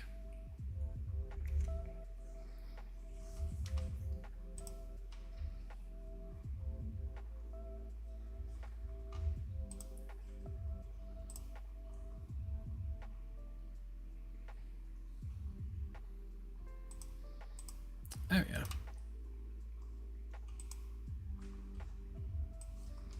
Yeah, AJ's just posted this. Yeah, we'll definitely have some kind of LED indicator on them. Is that windows in the doors? That's weird.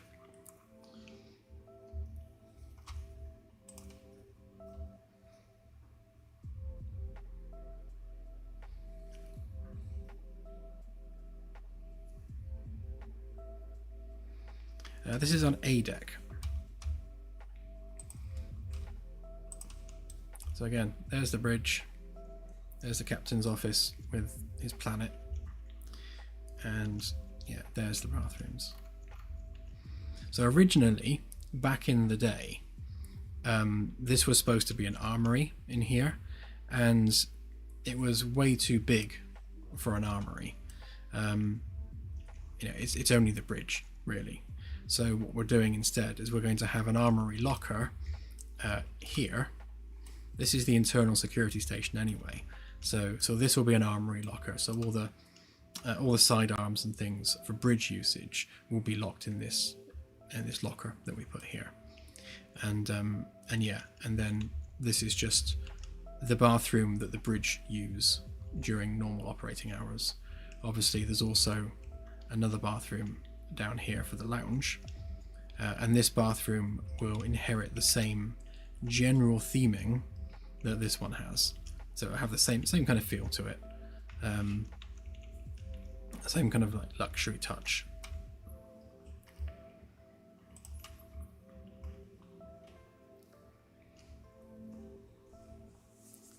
Thank you, Keji. Let me just add this to the floor layer a minute so we don't keep getting confused.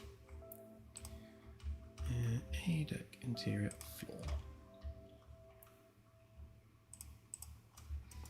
It's better, now I can see it.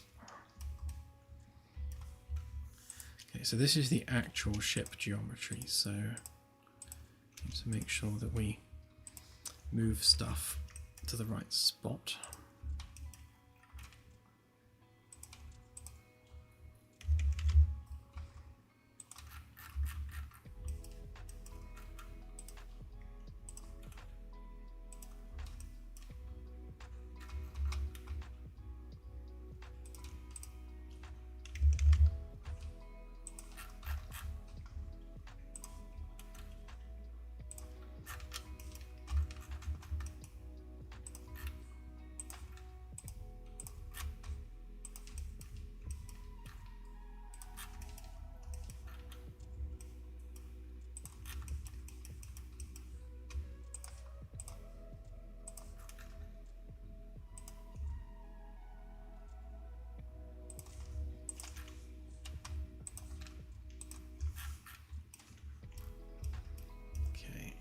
That one's already lined up on there, so that's fine. So I'm going to need to sort the ceilings out so that they line up properly, and then sort out the curved bit of ceiling on that side. Actually, on that note, are you a component? Yes, you are. Because we don't need that.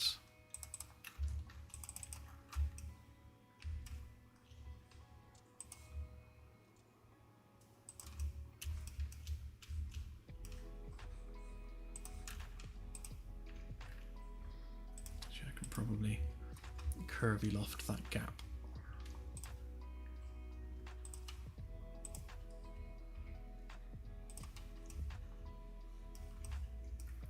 What are we missing?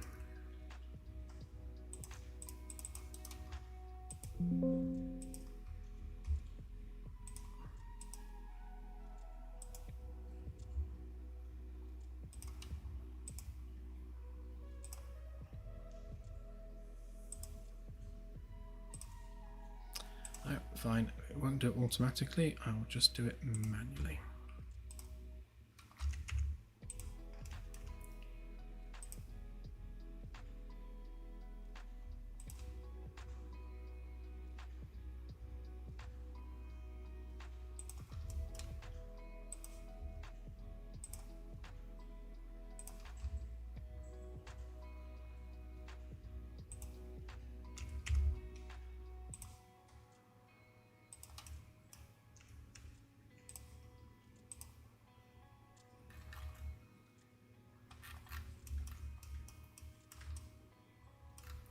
What's going on with that? There's some weird geometry there somewhere.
Right. And now we can sort these out.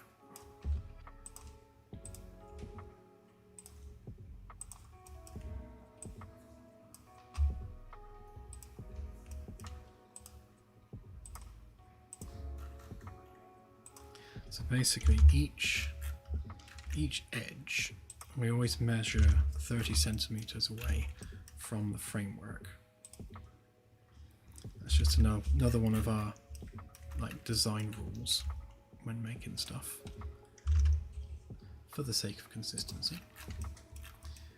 So it just means that when doing lightening holes like this, you always make sure that they are lined up with the framework properly.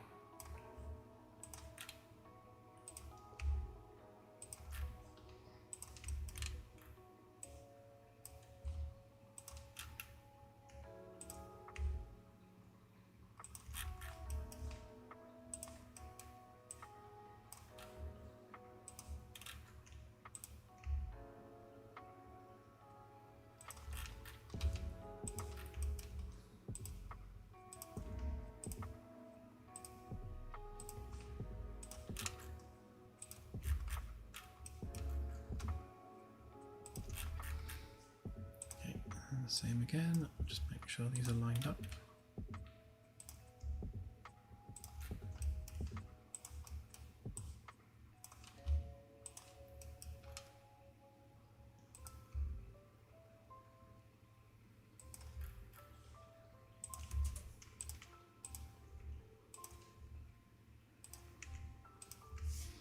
Okay, and that forms our ceiling cavity. And then these beams here need to be moved so that they are lined up to that.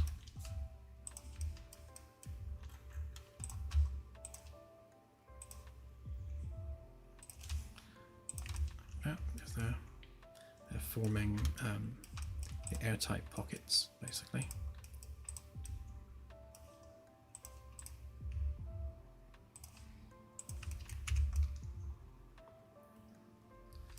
So that's lined up to that, that's lined up to that, that's lined up to that.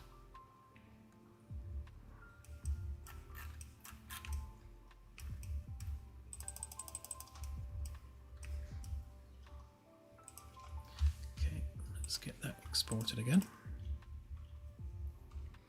So ring 1, framework, a deck.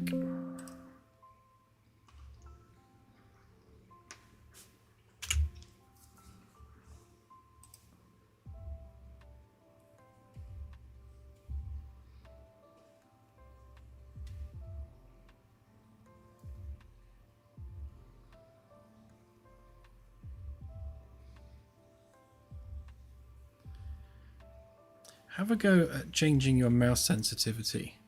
That might explain why it feels a bit weird. We have a lack of like proper smoothing on the mouse, so the mouse moves quite quickly, pixel to pixel within the game.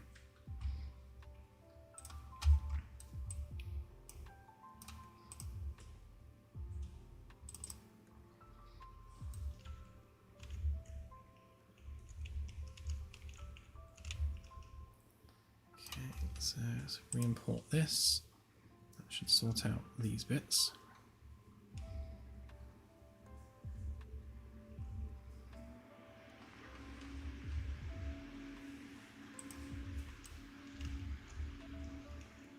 Okay. We'll do the bits above the cubicles separately, but that's the main cavities taken care of. Which look like that.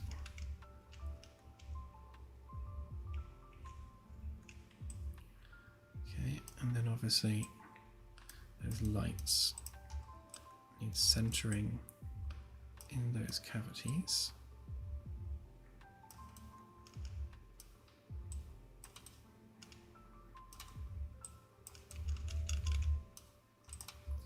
We'll replace these with proper lights, of course, once we have the proper ceiling panels.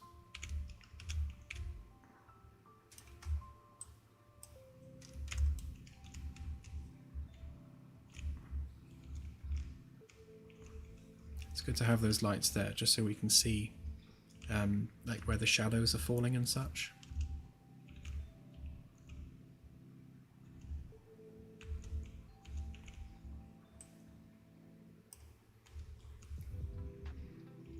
It is reasonably well lit.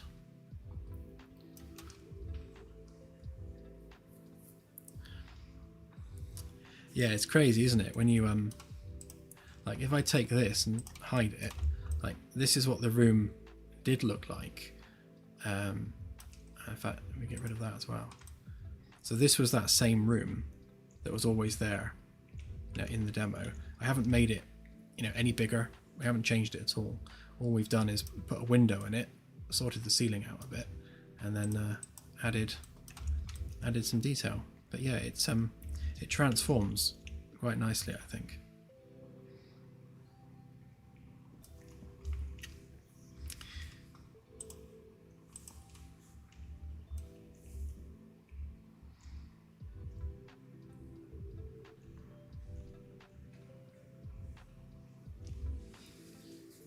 If you are calculating it in Star Trek terms, then it's like 9.99999999999 lots, because Star Trek warp is like super slow. So it's I think I worked it out exactly 289 light years per hour at the moment.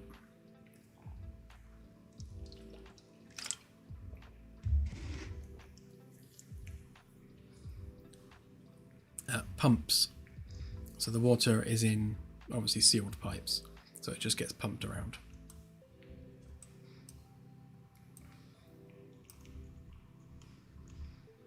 Okay, so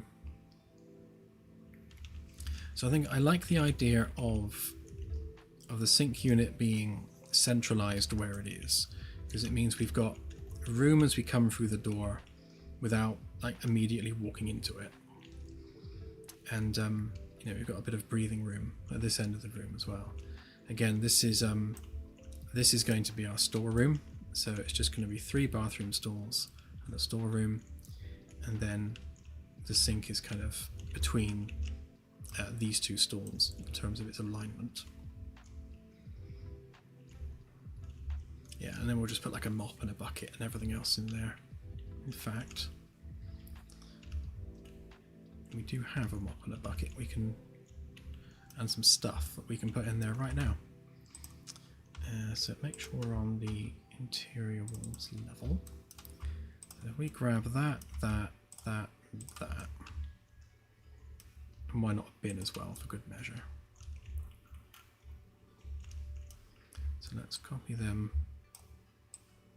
over to there.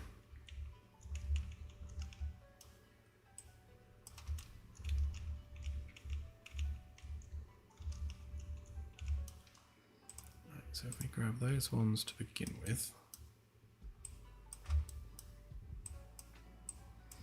we'll have to make some sci-fi versions of these meshes so they're not quite so current day.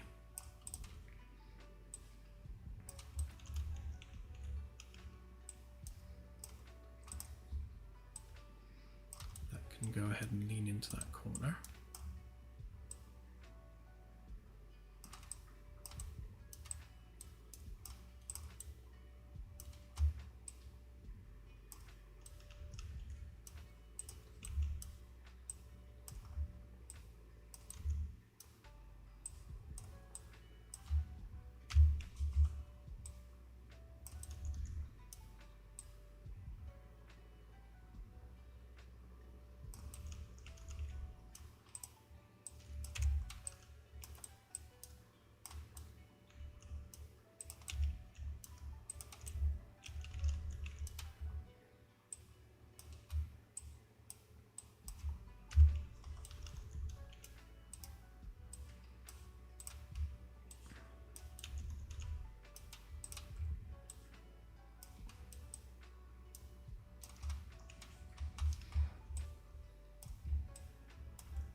There, stuff.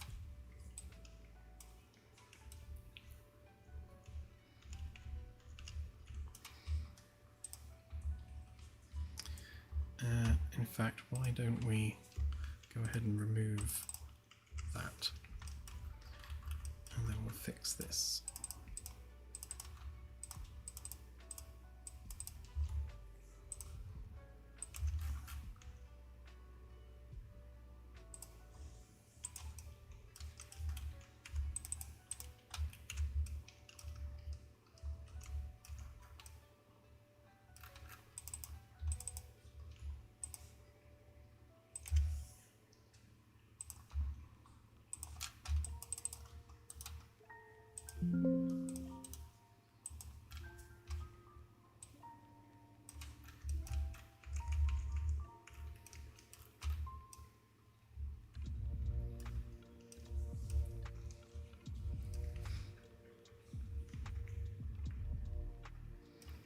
Okay, there we go. So that's our storeroom officially.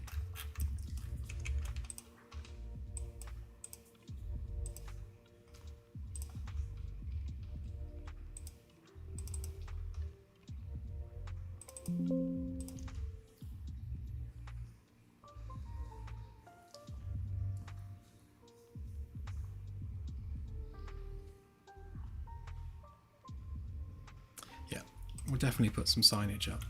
We'll do the signage as part of kind of like the final bits of decoration.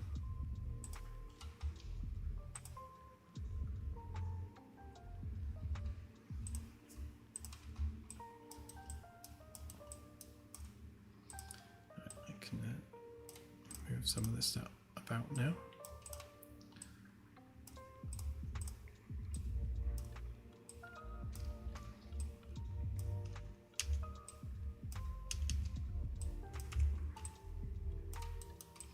That'll do. Well, we'll put a couple of shelves in there with some stuff on, just to make that quite obviously a utilities cupboard. Obviously, with this sink unit being like fully integrated, I think what we'll do is we'll have some cupboards and things underneath, and packs of soap and stuff, which kind of like a bag of soap mixture that you put into a canister or something. If it runs out, obviously, and then we'll have the spares for that stored in here, and that can be part of the janitorial job, is replacing the soap dispenser thing when it runs out.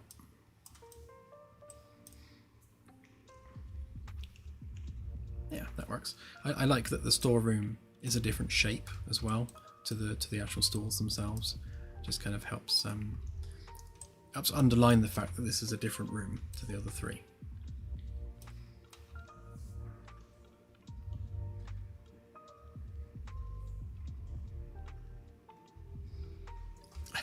Sorry, AJ, is that bothering you?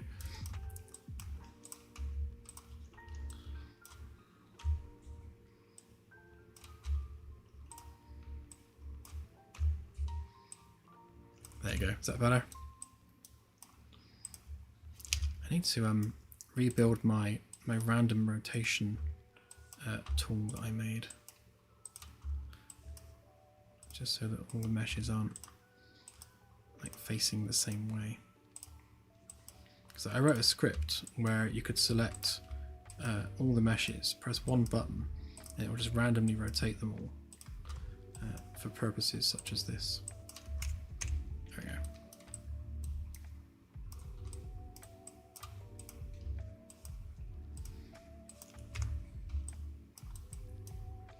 Okay.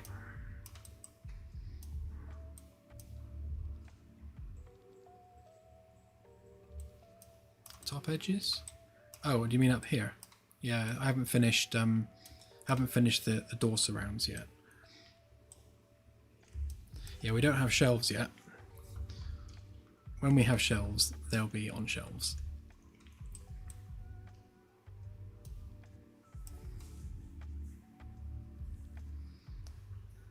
It's true that first does. I also need to add them to the 3D printer so you can print out more. Yeah, so when it comes to the stalls themselves, there's a few jobs that need doing. We need to separate the interior into separate discrete panels. We need to create some kind of light fixture for the ceiling. We need to make this more ornate around there. We need to replace this temporary mesh with a proper one. We need to put an actual proper door frame around the entranceway here. Right now this is just kind of the various layers of the wall. That needs to be a proper frame. And yeah, and then just round off all the edges and make it look nice.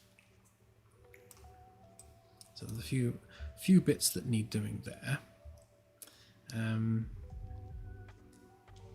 Yeah, then that should be that side of the room done.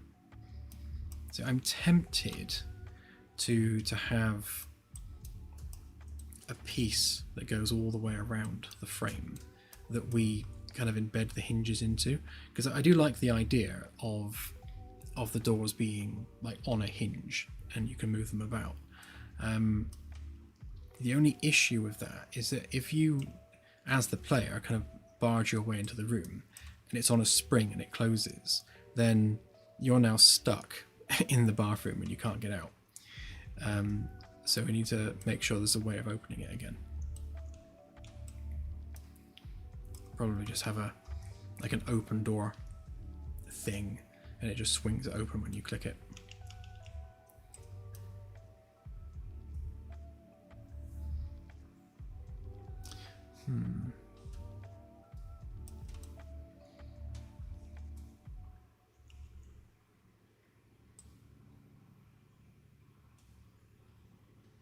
Yeah, okay.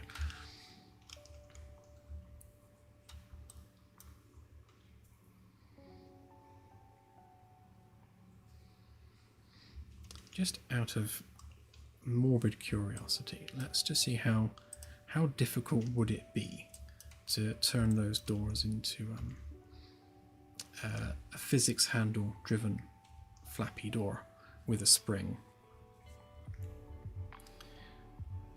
So what's the best place to do this? I I guess if I do it in our doors folder, and we'll make it a flappy door.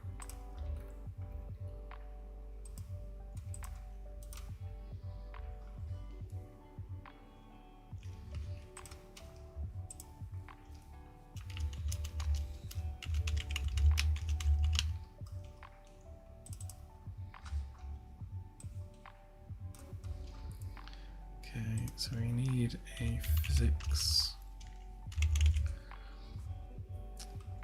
physics constraint.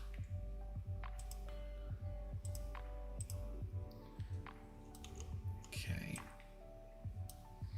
and we want that to only work on rotation.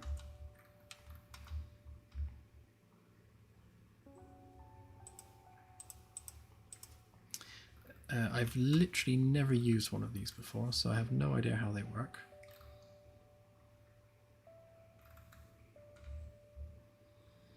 Okay, so we want locked X and Y and free on Z.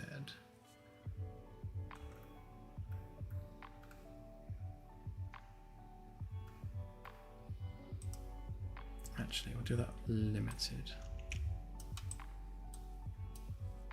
That strikes me as being at the wrong angle, but let's add a mesh to it and we'll have a look.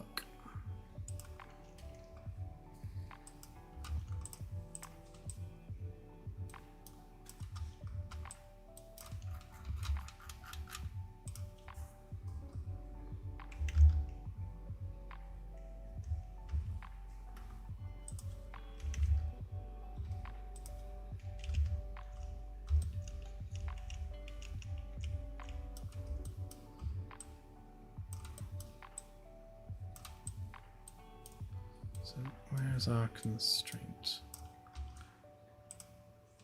Okay.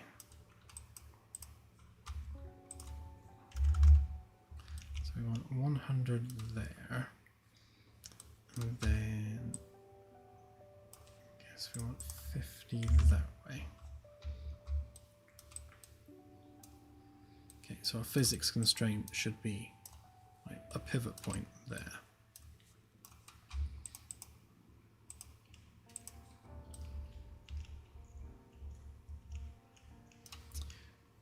And of course we want to make sure that that mesh is simulating physics and is movable. Yep.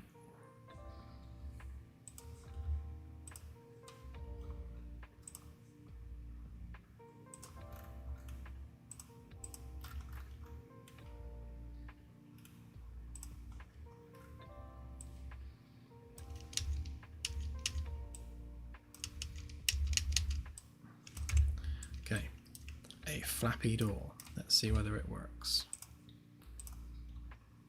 And speaking of doors, I'm just going to close mine because it's getting cold here.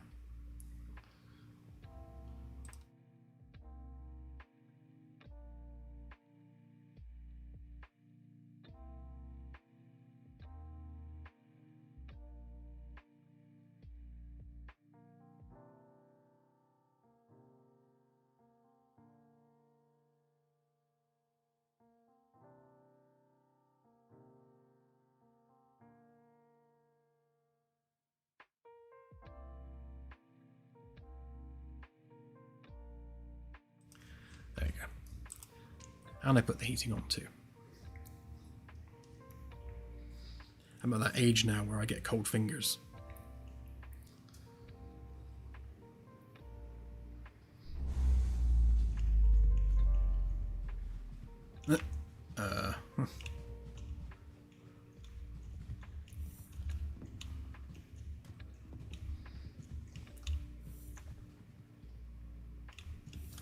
I can't help but feel that didn't work the way we wanted it to.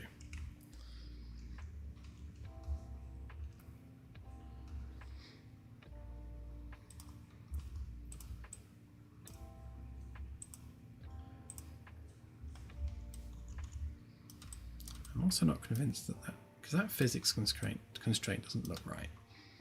Right, let's do it the other way. So we want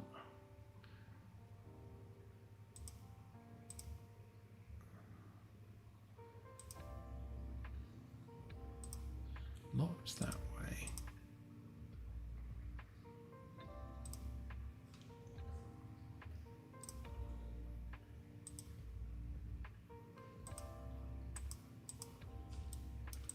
Right, yeah, that way.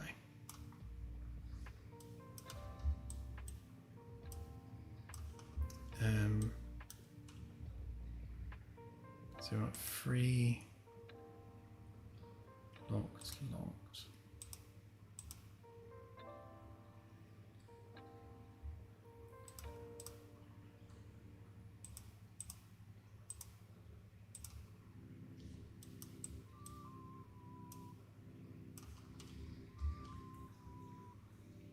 See, I would have thought Z motion was rotation.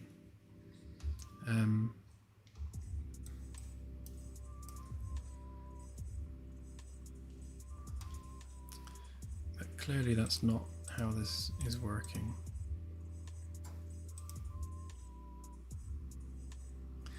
So if I were to lock it on everything except that, and we do free, oh, right, so we want it locked linearly, so it's locked in place, right. Right, I get it. And then we want free movement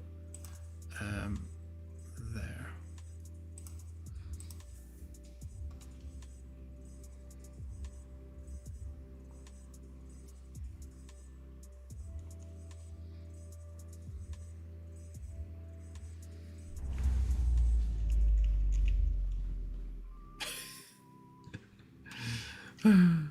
Brilliant.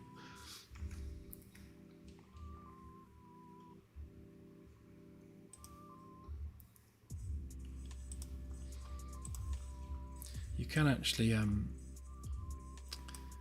do that on here as well. So we want, to be honest, we might be able to just do it on the mesh, to be perfectly honest. So we want to only have rotation on the Z axis and lock it aside from that. So we just might need to export the mesh with the origin where we want the pivot point to be.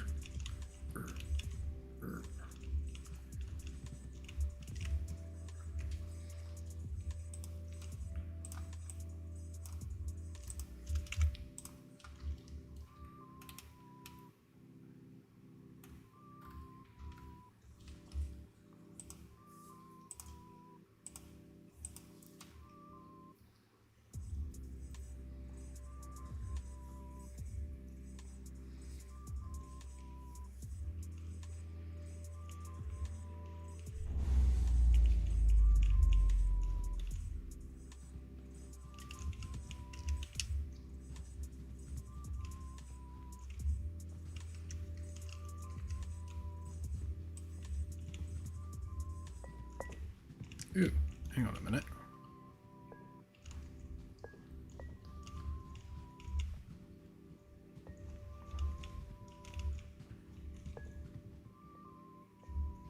Okay, so that is behaving how I would expect it to. I think we just need to remove the restitution or whatever it's called.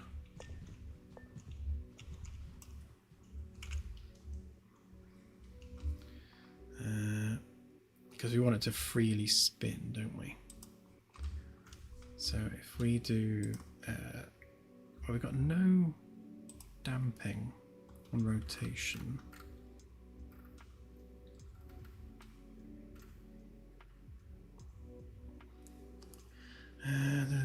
Yeah, so if we do 0 on Z,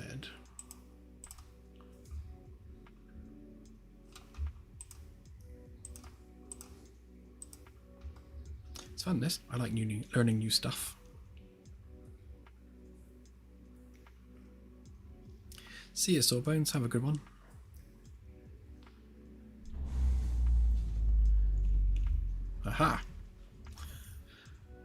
that's what we wanted to see. It's not super happy, but yeah.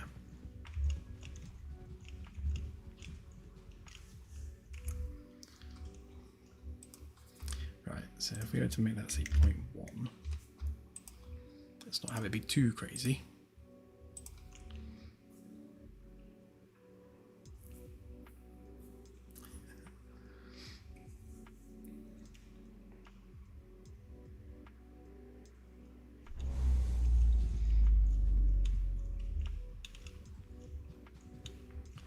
Yeah, so 0.1 is still quite hard to turn, and it's a bit flappy.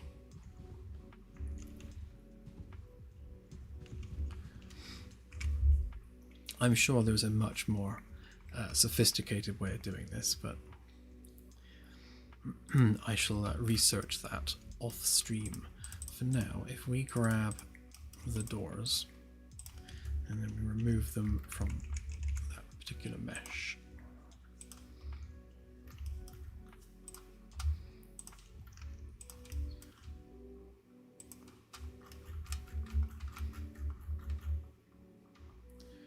Right, so we want to make sure that this is rotated on the right axis. That'll do.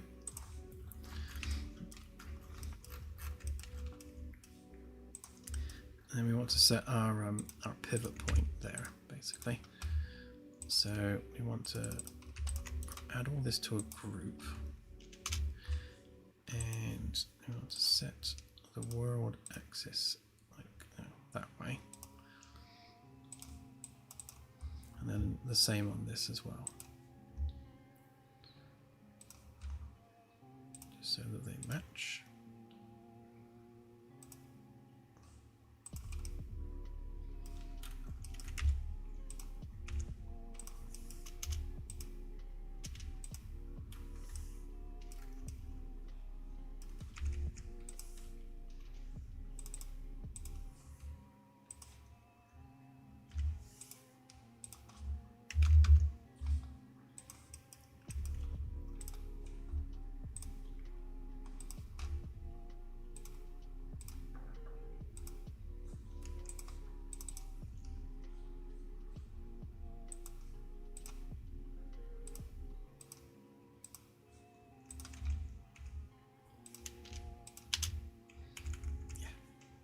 Important that they match, otherwise it won't work. Right, so if we now export this, it should export with its world origin there. And we'll stick that as our bathroom door test.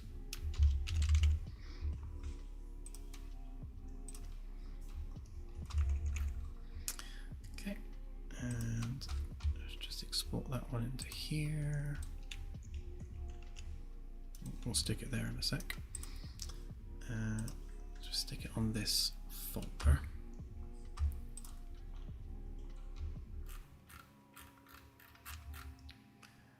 So, Gallon test door.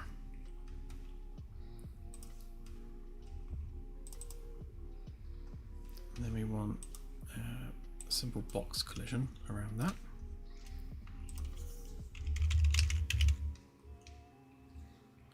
Shiny metal bottom, and then corridor RK light, I think I went with. Okay, and then yeah, so we've done collisions, done textures. So all we need to do now is go into our flappy door and reset the scale and change the mesh to our door test, like so.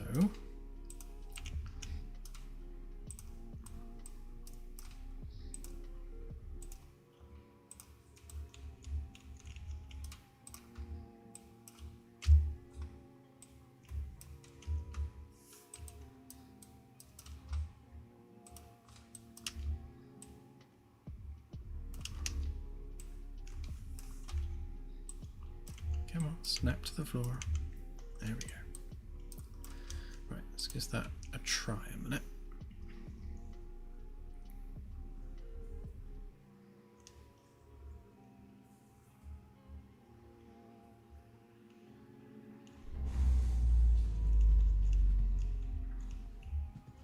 Hurrah!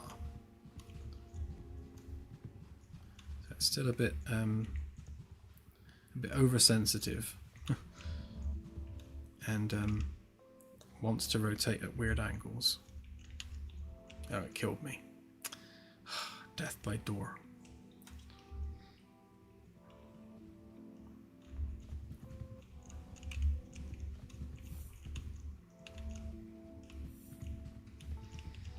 Yeah, so I think we need to we do need to constrain the physics on that.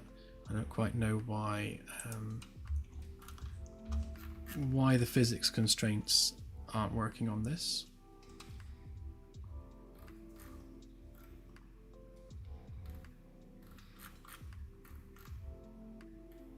Oh, we do need that though.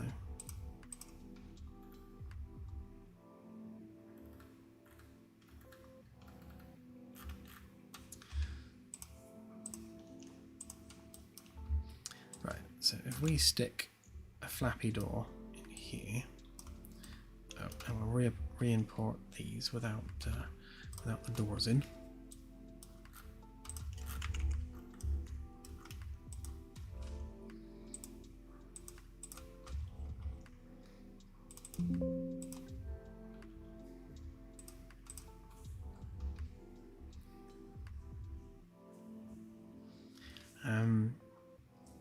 Yeah, so we're going to want to make it so that the door only collides with physics objects and not static meshes. But that does mean it's going to swing through the wall. But we'll fix that with a physics constraint.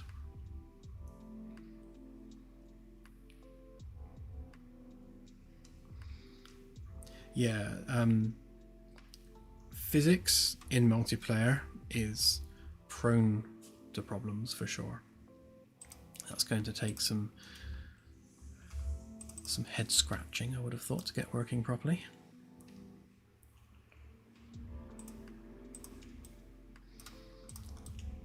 Okay.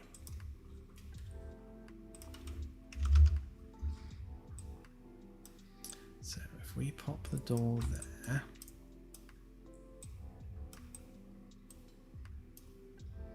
so I'm not quite sure how far over we'll have those, but I mean, to be honest, for now it can just kind of go there.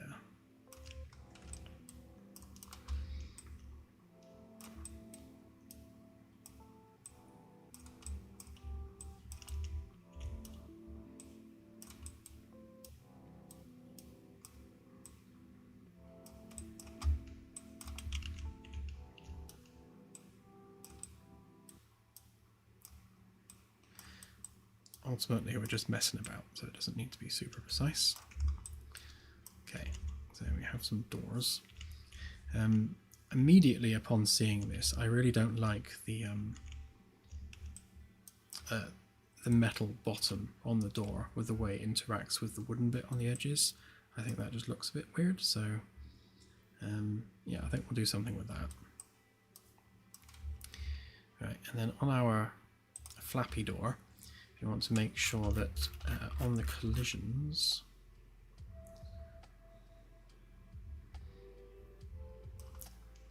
there,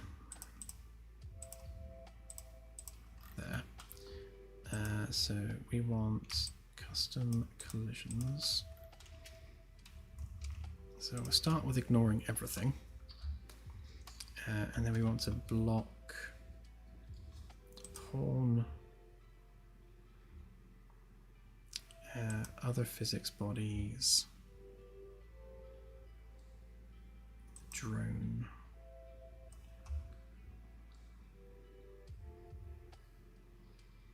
and it can block visibility, and the camera. Oh, I suppose on interaction traces. Right, that'll do. That means it's only going to collide with the character.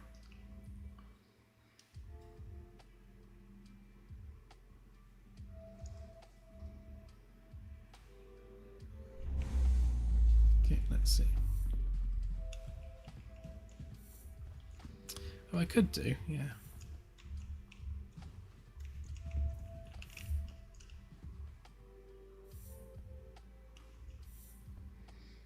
That should bang into the other door.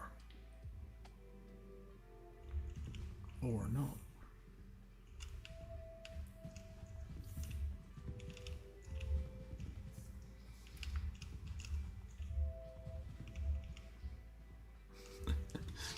So, that's going to need some work, obviously. Interesting that it's not like sweeping that stuff out of the way, because that's those are physics objects, so it should technically be mushing them out of the way. But yeah, but I think I still prefer the idea of doors that open and close over sliding doors. I think everything else on the ship is a sliding door, so it would be nice to have some that aren't, just as something different. But yeah, we'll refine that a little bit, I think.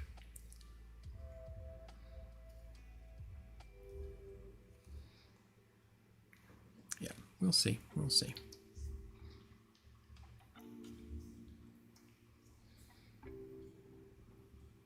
Yeah, in the long run, if sliding works better, we can make it slide. But I think it would be nice to have like actual doors.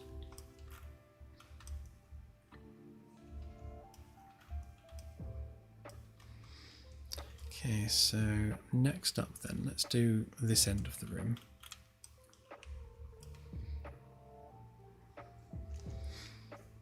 Yep, we'll get there.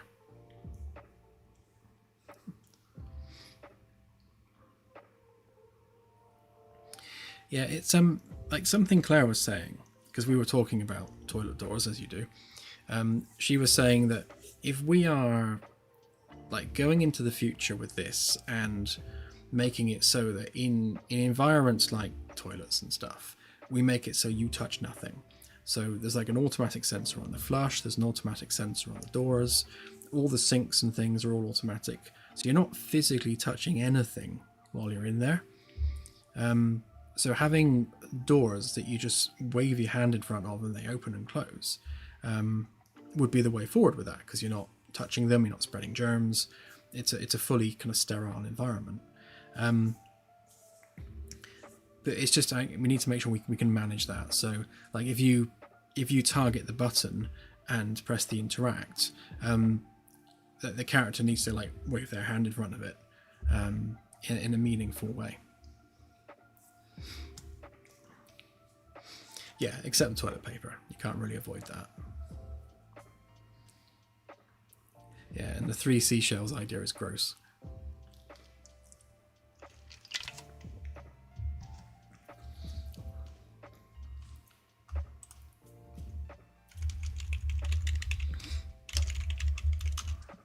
I'm sure there was a good explanation of that. Hang on, where was it? Oh yeah, someone was saying that they're controls to like a B-Day type thing. And again, we can do that. We can have like no need for toilet paper because it's like a full-on jet wash. But yeah, the worst idea I read for the seashells was that they are literally like scoops, and you're like using them to scoop.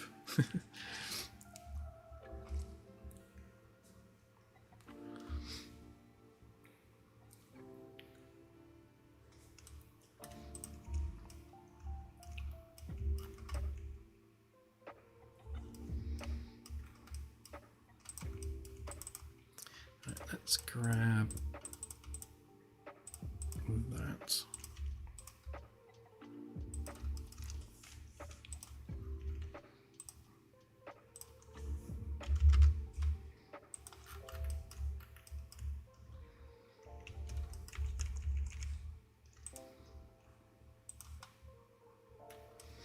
So what we want to do with this is basically turn this into our door frame.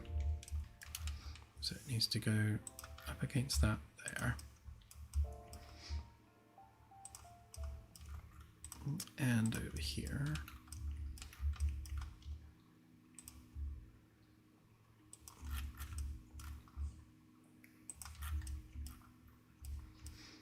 And then this side needs to go all the way across to here. There's quite a big panel, all in all. One of the bigger ones on the ship for sure. See, how wide is that panel, end to end? That's, yeah, just shy of 2.6 meters near enough. So it's quite a big panel. We certainly wouldn't want to make it any bigger than that, because it's, you got to think about, yeah, how big is the wall panel in terms of being able to be manipulated, and 2.5 meters when you turn that into a wall panel is actually quite big. Really, most of the panels on the ship should be half the size they are, because like this panel here, like there's no way you'd fit in that through a door. So like the question is like how did it get there if it can't fit through doorways? And there's a lot of paneling on the ship that kind of falls foul of that logic test.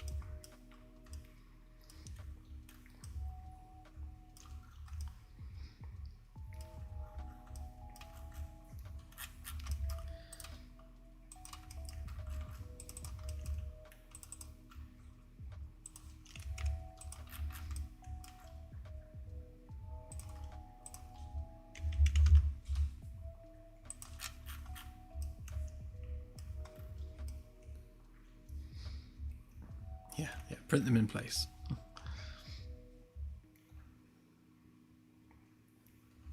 Okay, so what we want to do here is we want to define a curve at the top of the door that fits within the kind of the space we've got there. So I'm thinking like maybe no more than that. So that's, oh, that would be 20 centimeters. The other one's 30, so that the full curve would be that big, which is a bit too close to the door. So if we make it 20, hopefully that will it'll still retain the bulk of the look we're going for, without being too overly sticking out.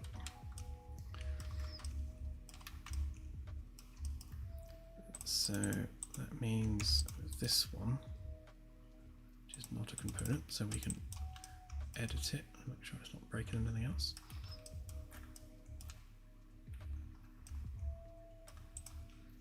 Yeah, so if we take that edge,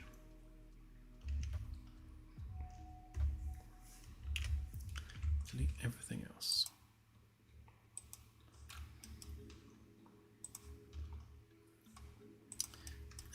What's the best way of doing this, actually? Probably if we get rid of all of that.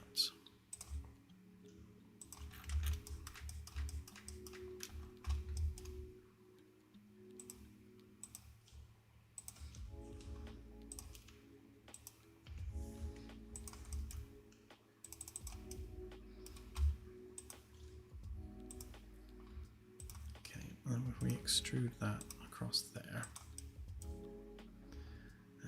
go on then, and yes.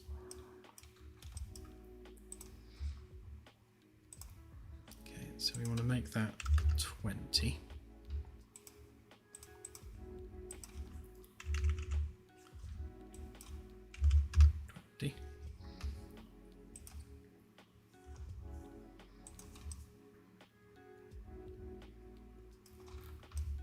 So it's not hugely different, but it does allow us to fit it in a little bit better. How many edges did I put on this one? 1, 2, 3, 4, 5, 6, 7, 8, 9, 10, 11, 12. Alright, so we'll go maybe an extra couple of edges just to make it a little bit consistent.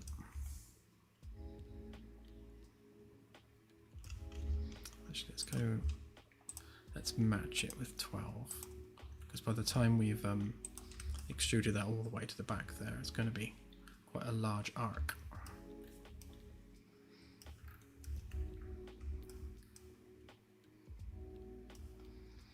Okay, so having done that, what we need to work out over this end is how that's going to fit when we pivot it. So if we were to maybe pivot it around that point there.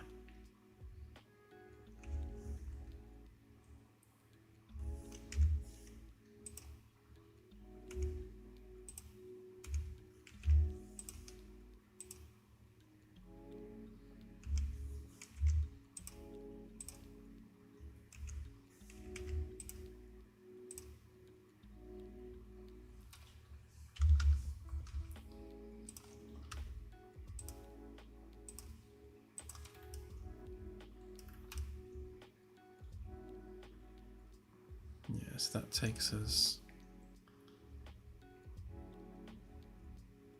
to there, which is about halfway. Yep, near enough.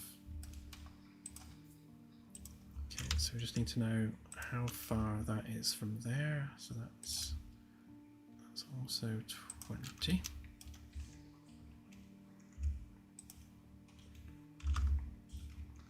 So if we now take this, make sure it's 12-sided, we do that.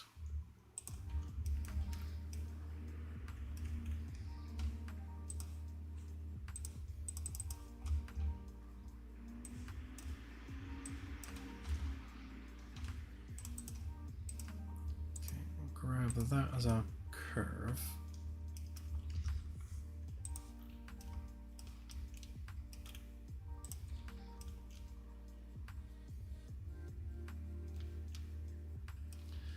So what we want to do is take that face, yeah, and bring that around.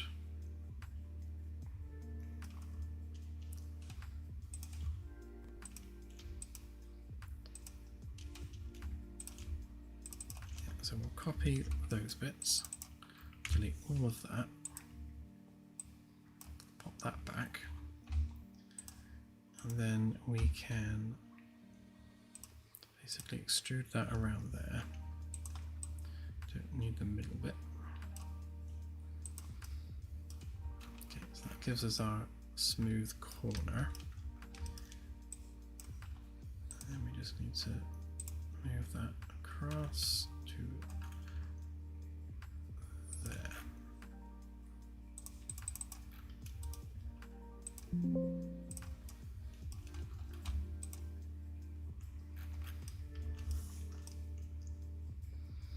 Something like that anyway. So it means that panel should be equal to that one. Yeah.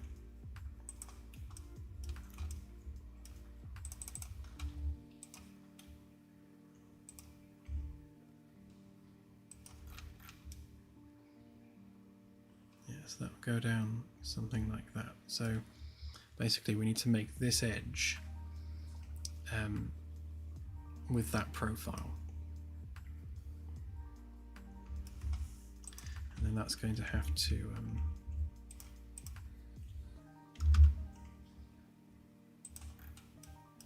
curve that amount all the way down.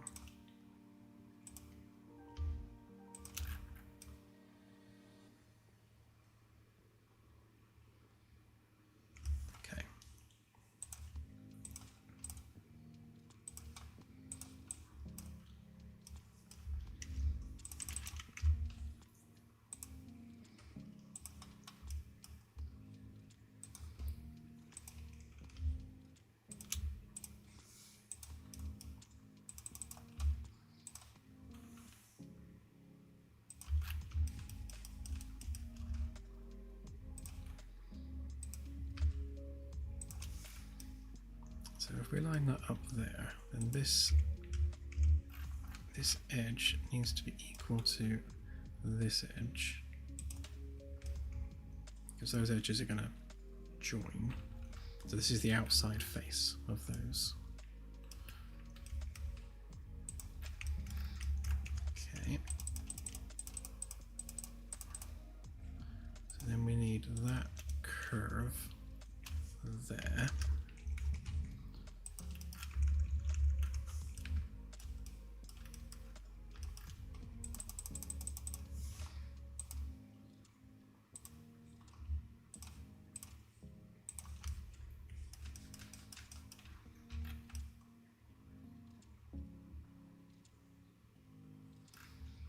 Okay, so what we should have ended up with is this curve around here should be equal to this curve, which it seems to be.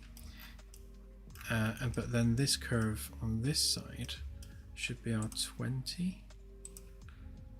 Yeah, so then this curve is equal to the curve that we want to cross across here. So if we were to join that up, they join up perfectly. Right. So that goes across to there. And then we just need to extrude the various layers of that. So if we join that up to the bottom.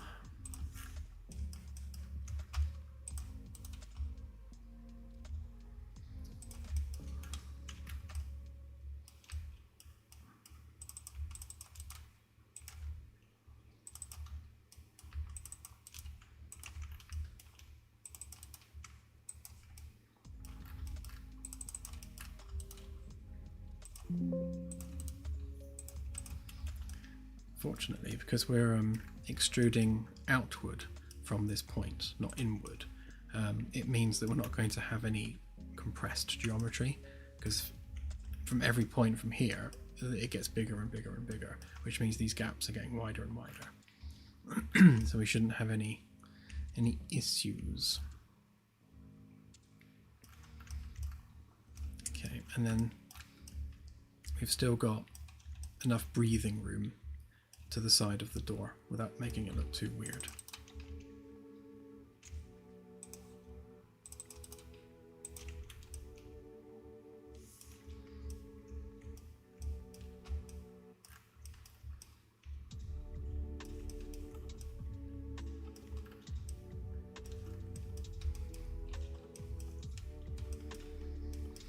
Okay, so if we bring this down to floor level, then we can do all the layers at once, I think.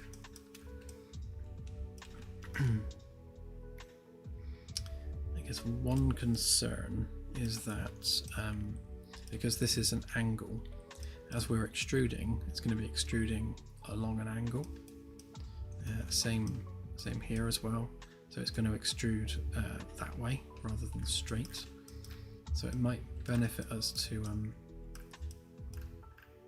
just create a flat edge on that so that we can extrude in a straight line, and that will make it join up better.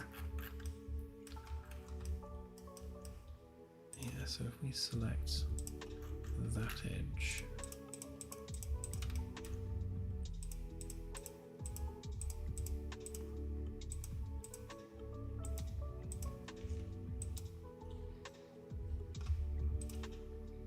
just extrude out just a little bit. Nope. Yep. Yeah, and that's just going to make it easier to join up to the existing geometry, because what we can do is just move all those edges across to meet that point, and it should all be nice and smooth.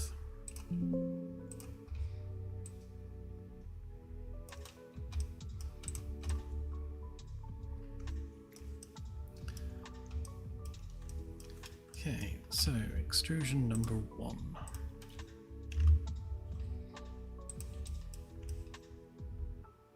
Okay. Oh, of course. I said 1 in my head, but it's actually 2.5 centimeters.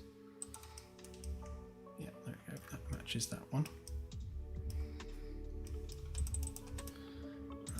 group that up and then grab that face.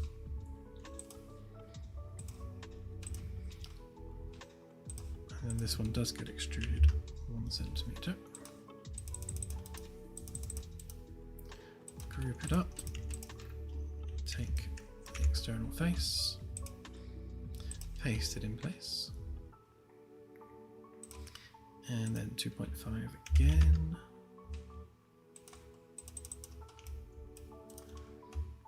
Group it up, take the external face, and then this should be, if I've done it right, 0.5 centimeter straight to the edge of that panel. Which, oh, look at that, exactly nailed it, perfect. Okay, so that's all of our layers of geometry.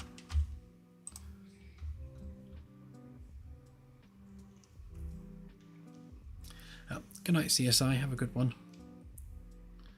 Yeah, hope you're feeling better.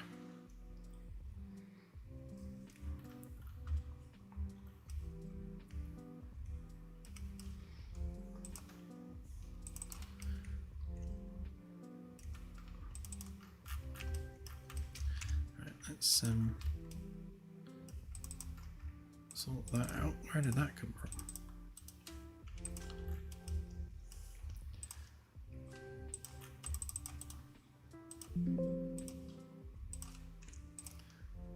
Okay, so that one goes to there.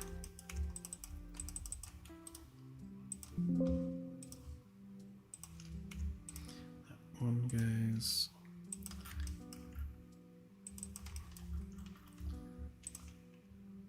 to there.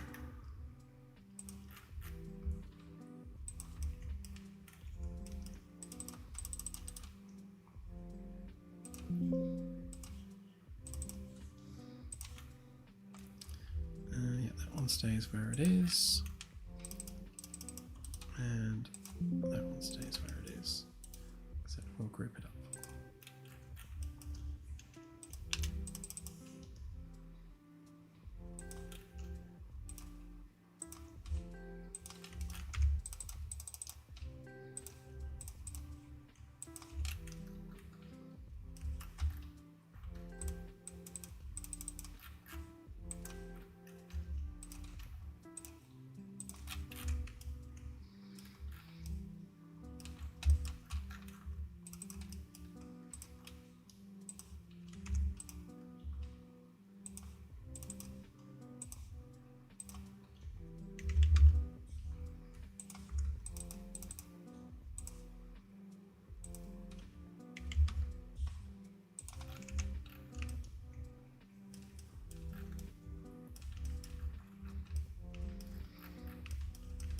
Okay, that should be everything we need to do there.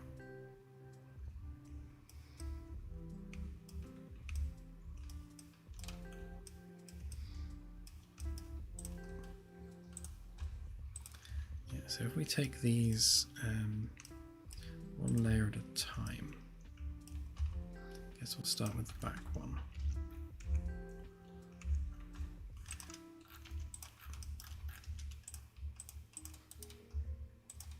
That end bit unique.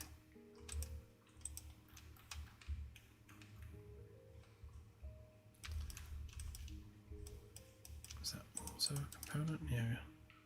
Make sure we don't mess up any existing geometry.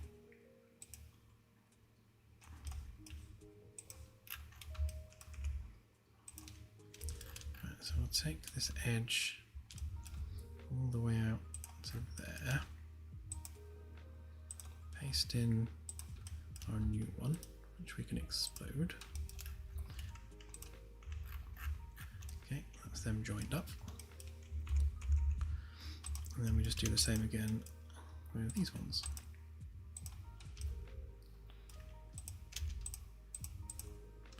So grab that.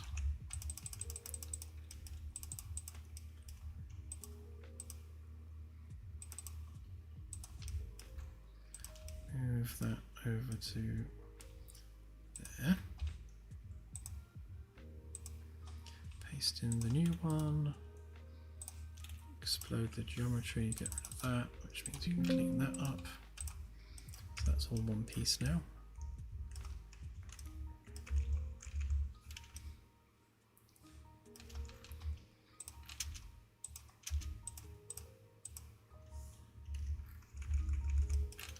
Okay, now this one.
Okay, so there we have our end panel,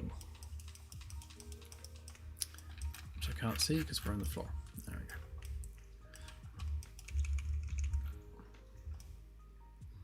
Yeah, so we still retain like most of the door geometry. We just have that nice little curve at the end, and then we'll mirror that same curve on the other side. In fact, we'll just mirror that whole mesh over and redo it.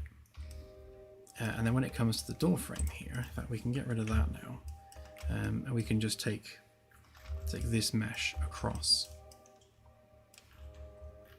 Oh, I need to pull that out a bit actually. That's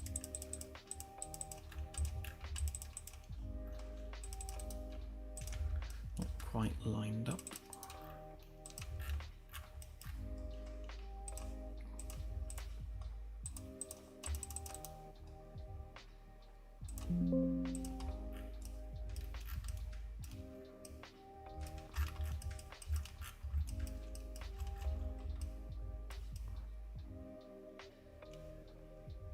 Oh, it's actually the other side that needed to move, not that one.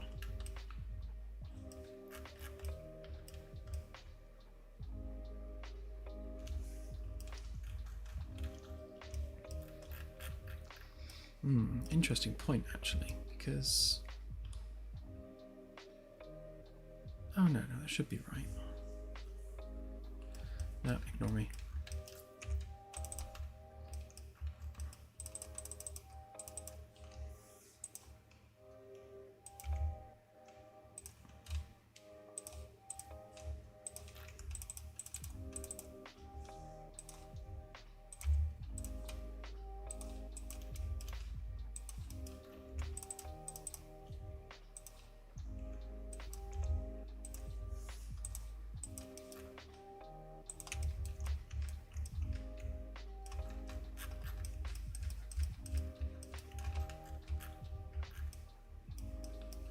Sure that's in the middle. Yep, it is. Right, now it's lined up.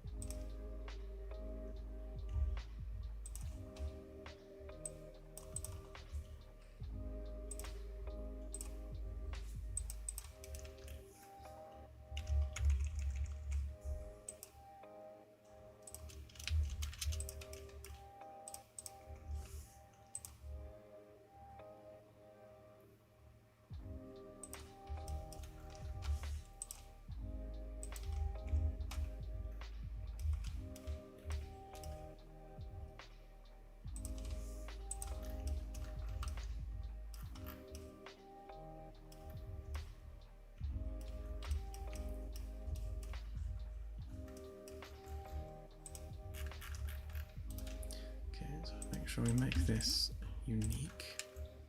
I don't think any of these are components, so that's fine. Then we can just remove the door frame from that.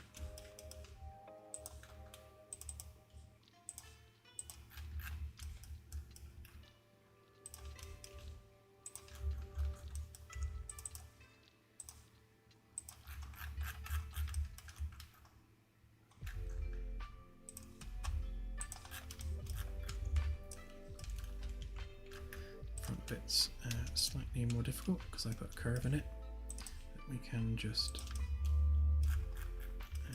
connect the bottom up for that.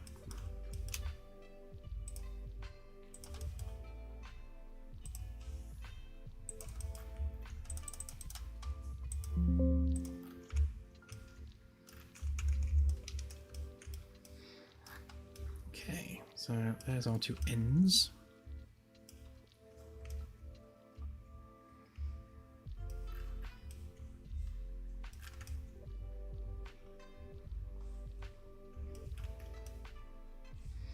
Yeah, the design is starting to come together now. Right, so yeah, so the next bit now is to take all these edges. In fact, if we copy that whole mesh over, then we can take it apart.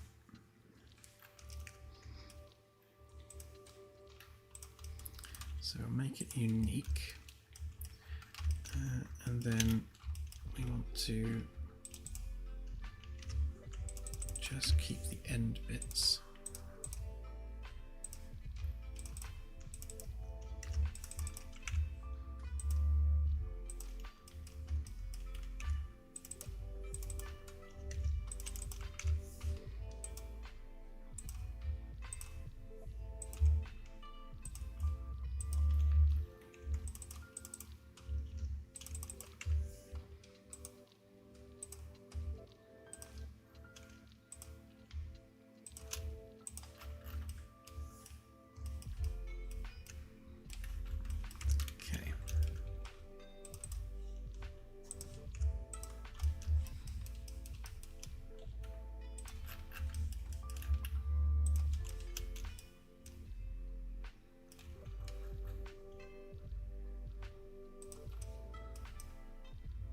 Again, they should be right in the middle of that support pillar.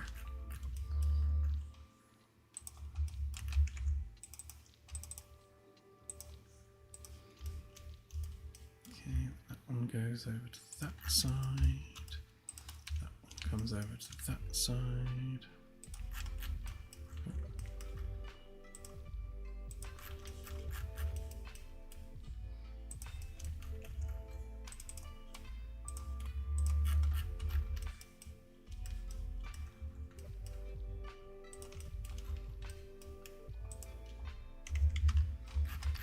Maintain the correct gap there.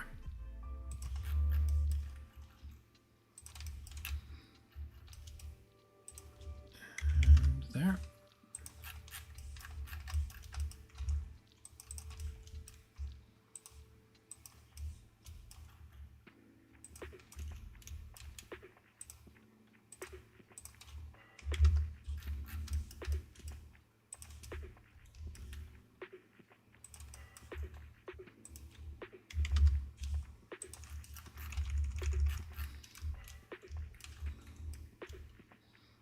And then we need to pull that top bit back so that it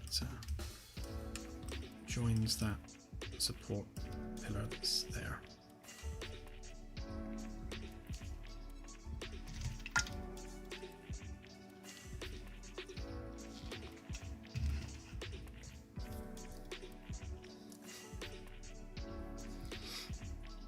Yes, Danger Mouse, we can do shuttles.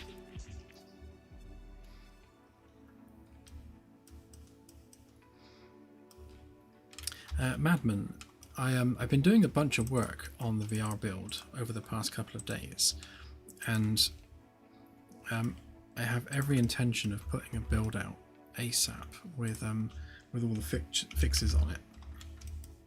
So hopefully that would have fixed most of the issues. So the whole only rendering from one eye thing is now fixed. and the performance is much better now that we've got instant stereo working. We didn't have that before because it made the engine crash, but Epic fixed that with 5.7, so we've got that now.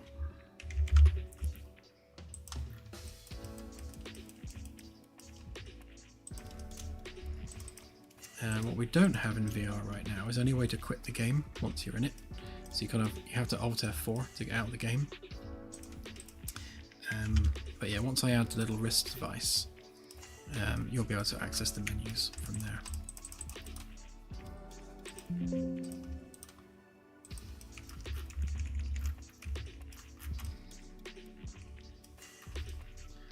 Okay, so there's our panel.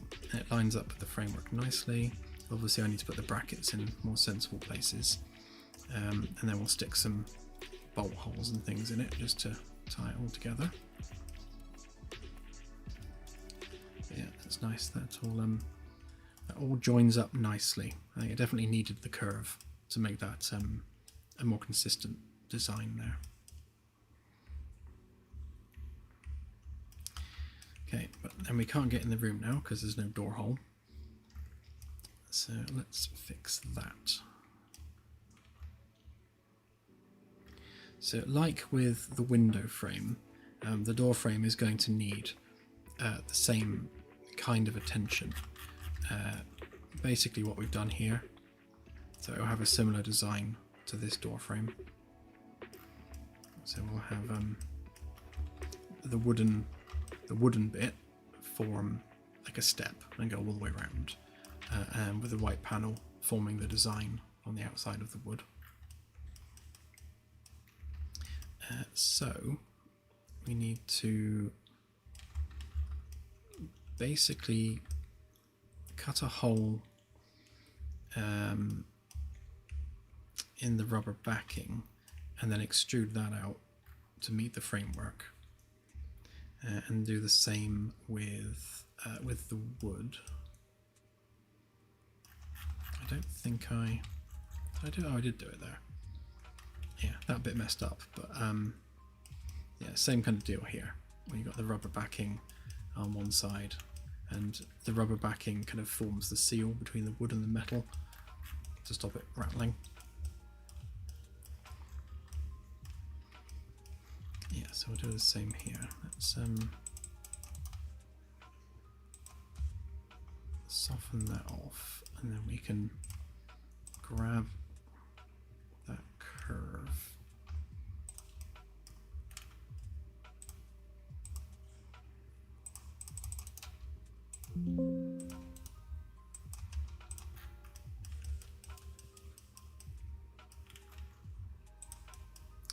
Didn't realise this geometry had a bunch of holes in it.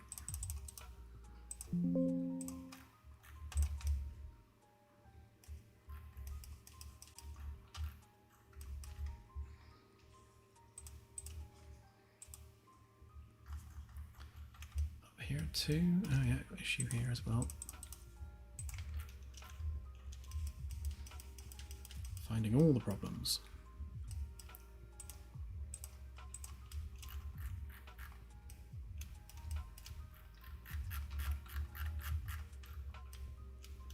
Okay, so that's a full ring.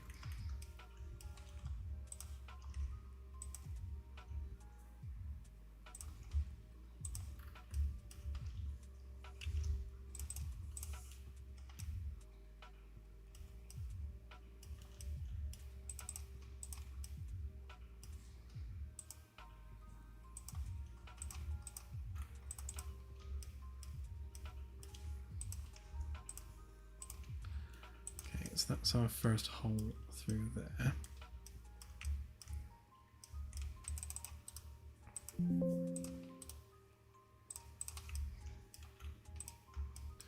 Okay, and then we need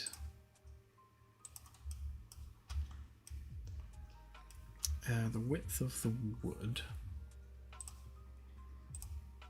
which was 5 centimeters. And then we need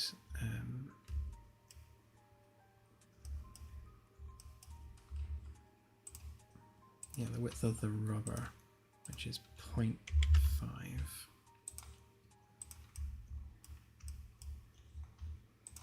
Yeah, so that needs to go out to the metalwork like that.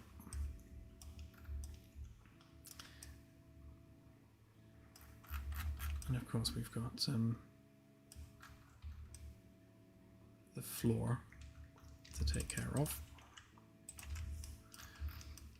And then that face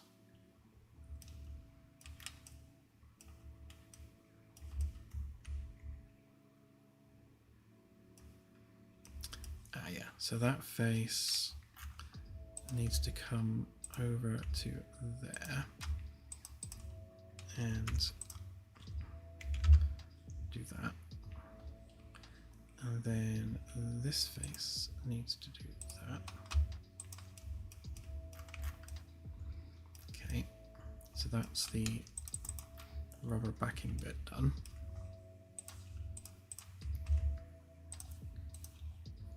Let's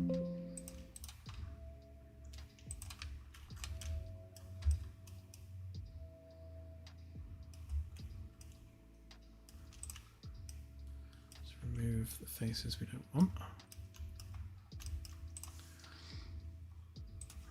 Okay, then that ring there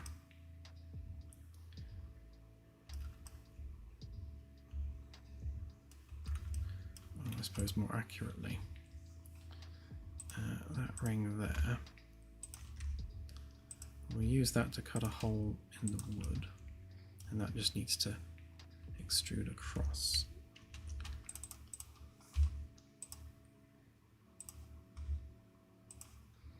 So I'll go through that way to make a hole, and and then we'll grab that.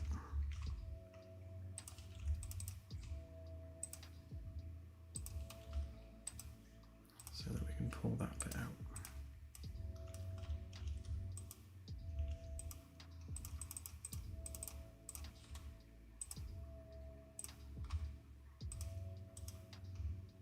Like that.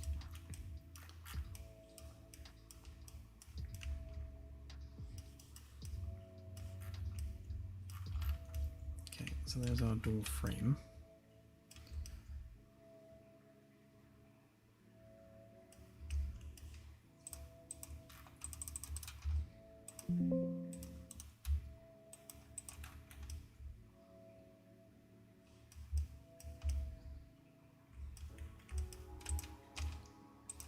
I think just to make that bit look the part a bit more, we'll just colour that bit in the rubber colour. And really the whole bottom of it should be that, but don't matter. You can't see that bit anyway, it's on the floor. Okay, so now that we've got that, we then need that edge there.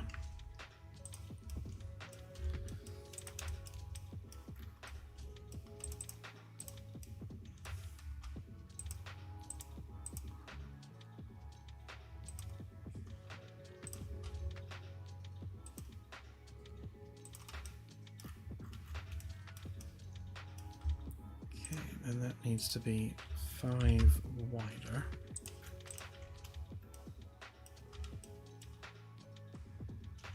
Don't need the bottom bit. Don't need that. We don't need that. Okay, so that will cut the hole itself. Yeah, we've still got plenty of room at the top. And we also need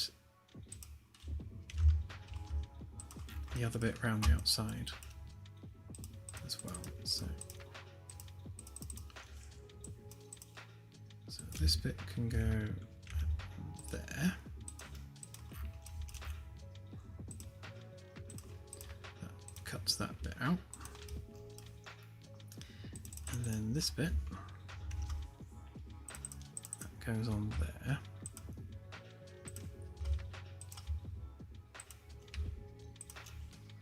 And that cuts that bit out.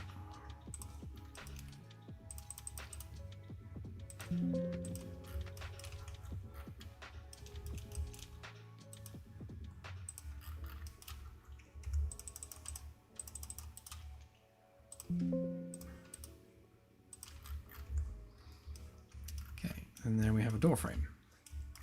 And that's all the various different layers and bits that go into the door frame. So we want to try and keep the design consistent with this door.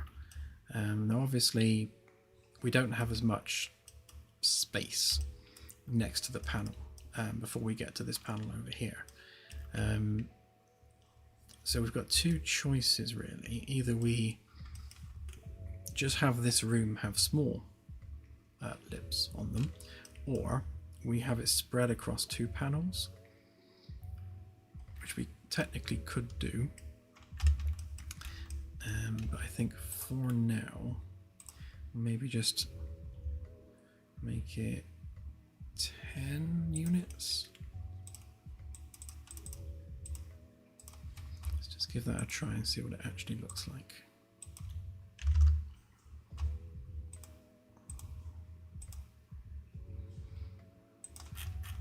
Because that would basically just do that. Yeah, I think I prefer the idea of a small curve on the one panel than having it span two separate panels. It doesn't matter that it's not necessarily the same big curve you get on these ones, because it's a different room that serves a different purpose. And to be honest, we can do the same with these ones as well. We can give these doors the same little curve on them. And I guess they also need the wooden surround. And the other thing we were doing is we were adding a curve on there as well. Actually, how big was that? That's, yeah, it can only be one because we're so close to the floor. So this is going to be a 1 centimeter corner on it.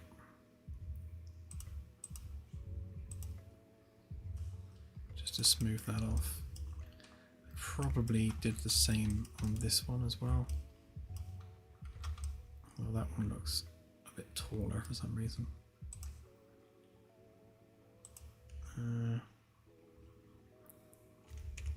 That is interesting though. Why is that door frame so much taller than the other door frame?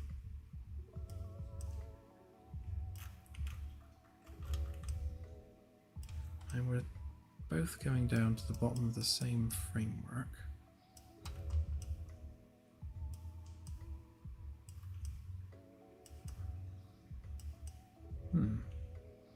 Interesting. Oh, I know why. It's because we're dealing with the lip around the outside there, so we haven't gone all the way down through it, so that's fine.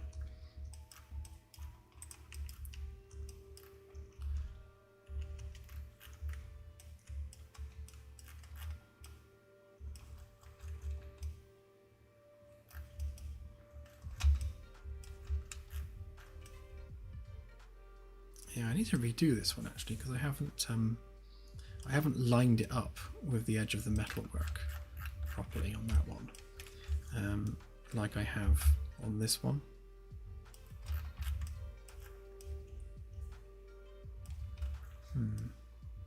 It's definitely better lined up with it than it would be otherwise. Yeah, so I think we will just stick with the 1. It's the maximum we can go with. Maybe 1.5.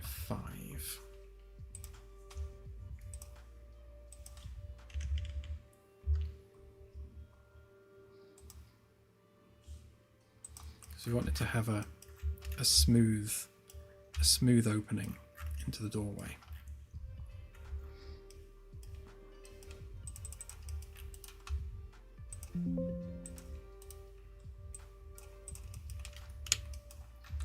I'll fix these as well while we're here. So if the underlying curve was 10, then this one's going to have to be something like 12.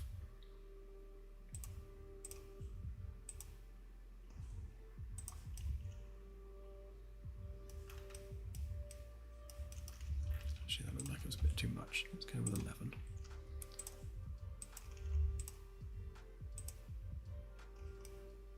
Yeah, looks a bit more like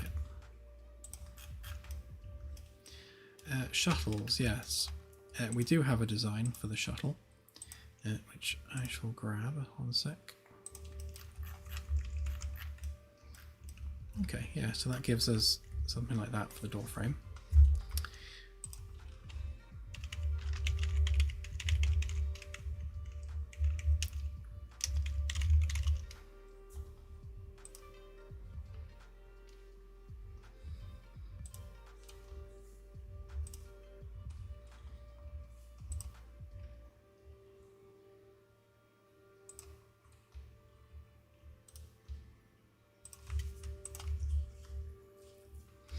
Yeah, so our shuttle is kind of inspired by the Dream Chaser design. Let's see if I can find a better angle of it.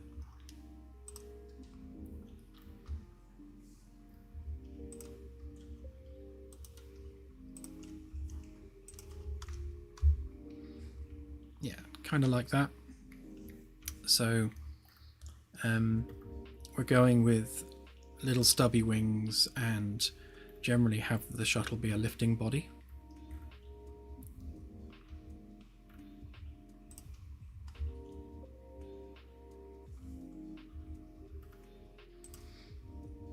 I think that's probably the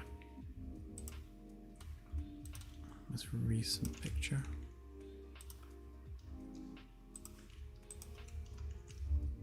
Yeah, something like that. So obviously it'll be bigger than that, although probably not a lot bigger than that. We want it to be big enough that that we can fit a vehicle in the back of it, like a small buggy that you can drive around on planetary surfaces. So the shuttles need to be big enough that you can load something into the back. So they'll probably have, well, I guess we'll do different classes of shuttle. We'll have purely people transport shuttles, which is just going to be a cockpit with a couple of chairs and then seating in the back.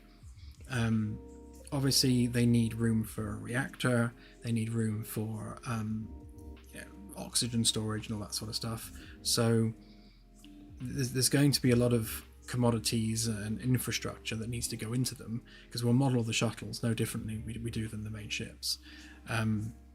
But yeah, design-wise, it's going to be similar to this. So lifting body, stubby wings, little tail on the back, rocket motors, RCS thrusters all over it.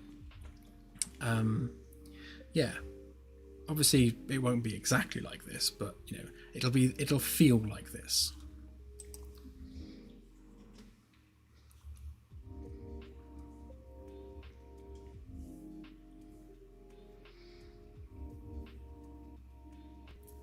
Yeah, I haven't thought of names, to be honest, for the shuttles. Yeah, I guess we will probably go with the rather boring Shuttle 1, Shuttle 2.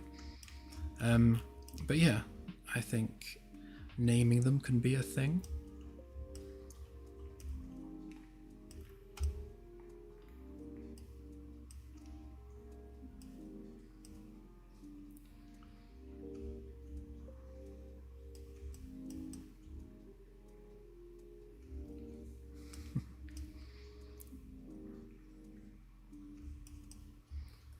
So I'm just thinking about doing the same design at the bottom of the door frames, but then if I do we do the same curve at the top? We'll make this top curve slightly wider. These are the kind of things that keep me up at night.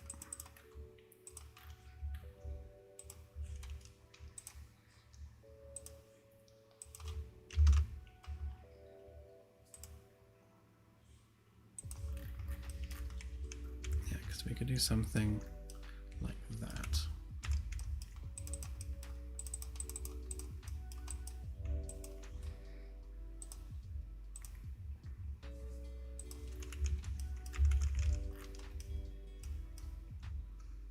But then at the same time, I think we definitely need some space around the doors, the same what we've got here.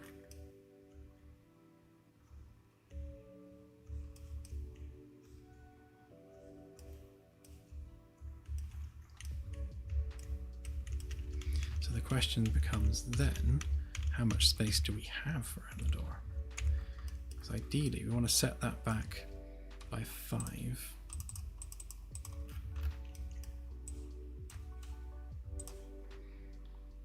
So if we were to do 5 that way, and then 5 that way,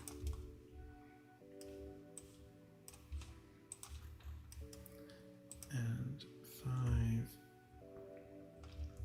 up, please, that way.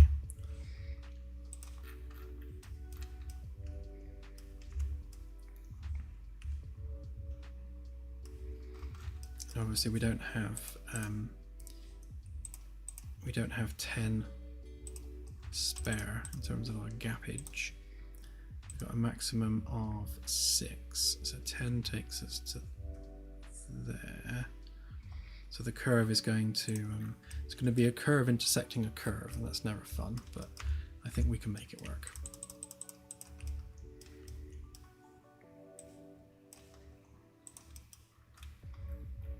So let's do the same thing with this then. Back there, plus another, no, the other way. So over to there, back another 1. Up to there, up another 1.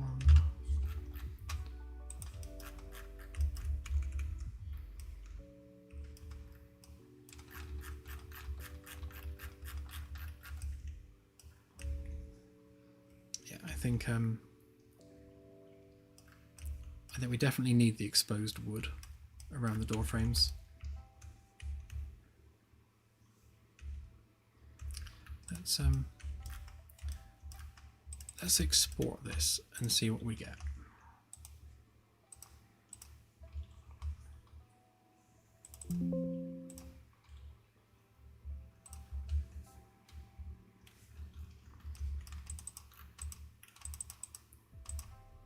Work out why these wooden bits aren't drawing, because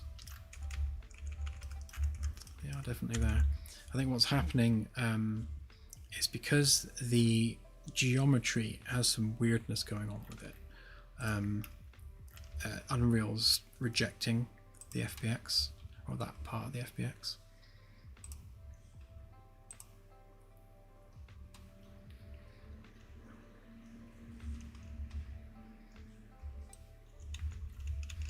Yeah, so it's basically rejected both pieces of this door frame mesh, and also this one over on this side,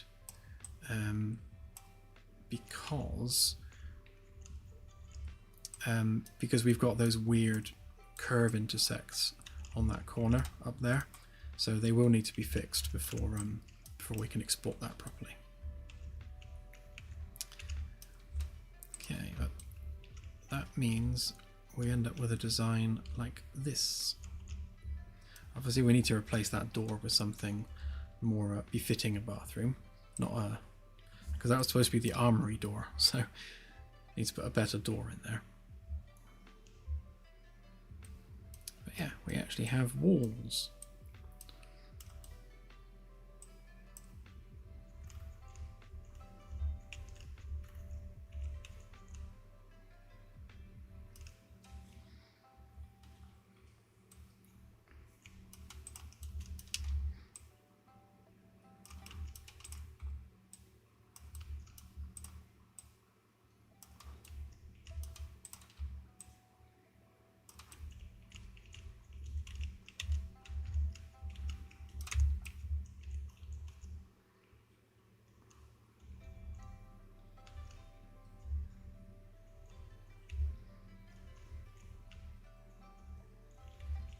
It's quite the contrast, isn't it, from the conference room into the bathroom.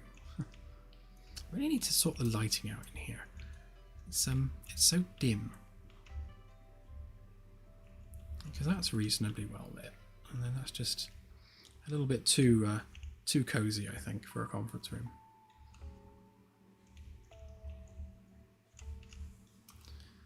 And I think we probably need to up the temperature on these lights a little bit, because they're quite low. I think something a little bit brighter is needed. So we'll stick them at 5,500 Kelvin rather than 5,000. Just makes them just a little bit more bathroomy. Although we haven't added our accent lighting yet, so we've definitely still got colour to add with lighting strips.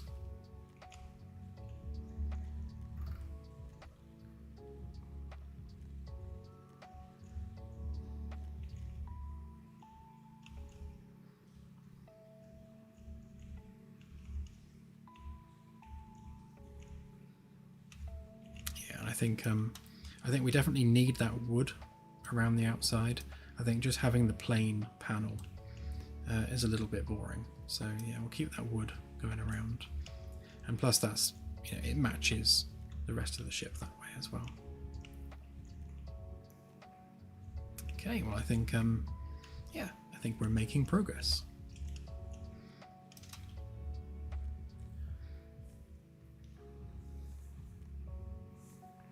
Yeah, we definitely want to expand on just how much control there is over the lighting on the ship, or anything on the ship really. We want the customization options to be as deep as they can be. So yeah, basically if we can add a control panel to it, we will.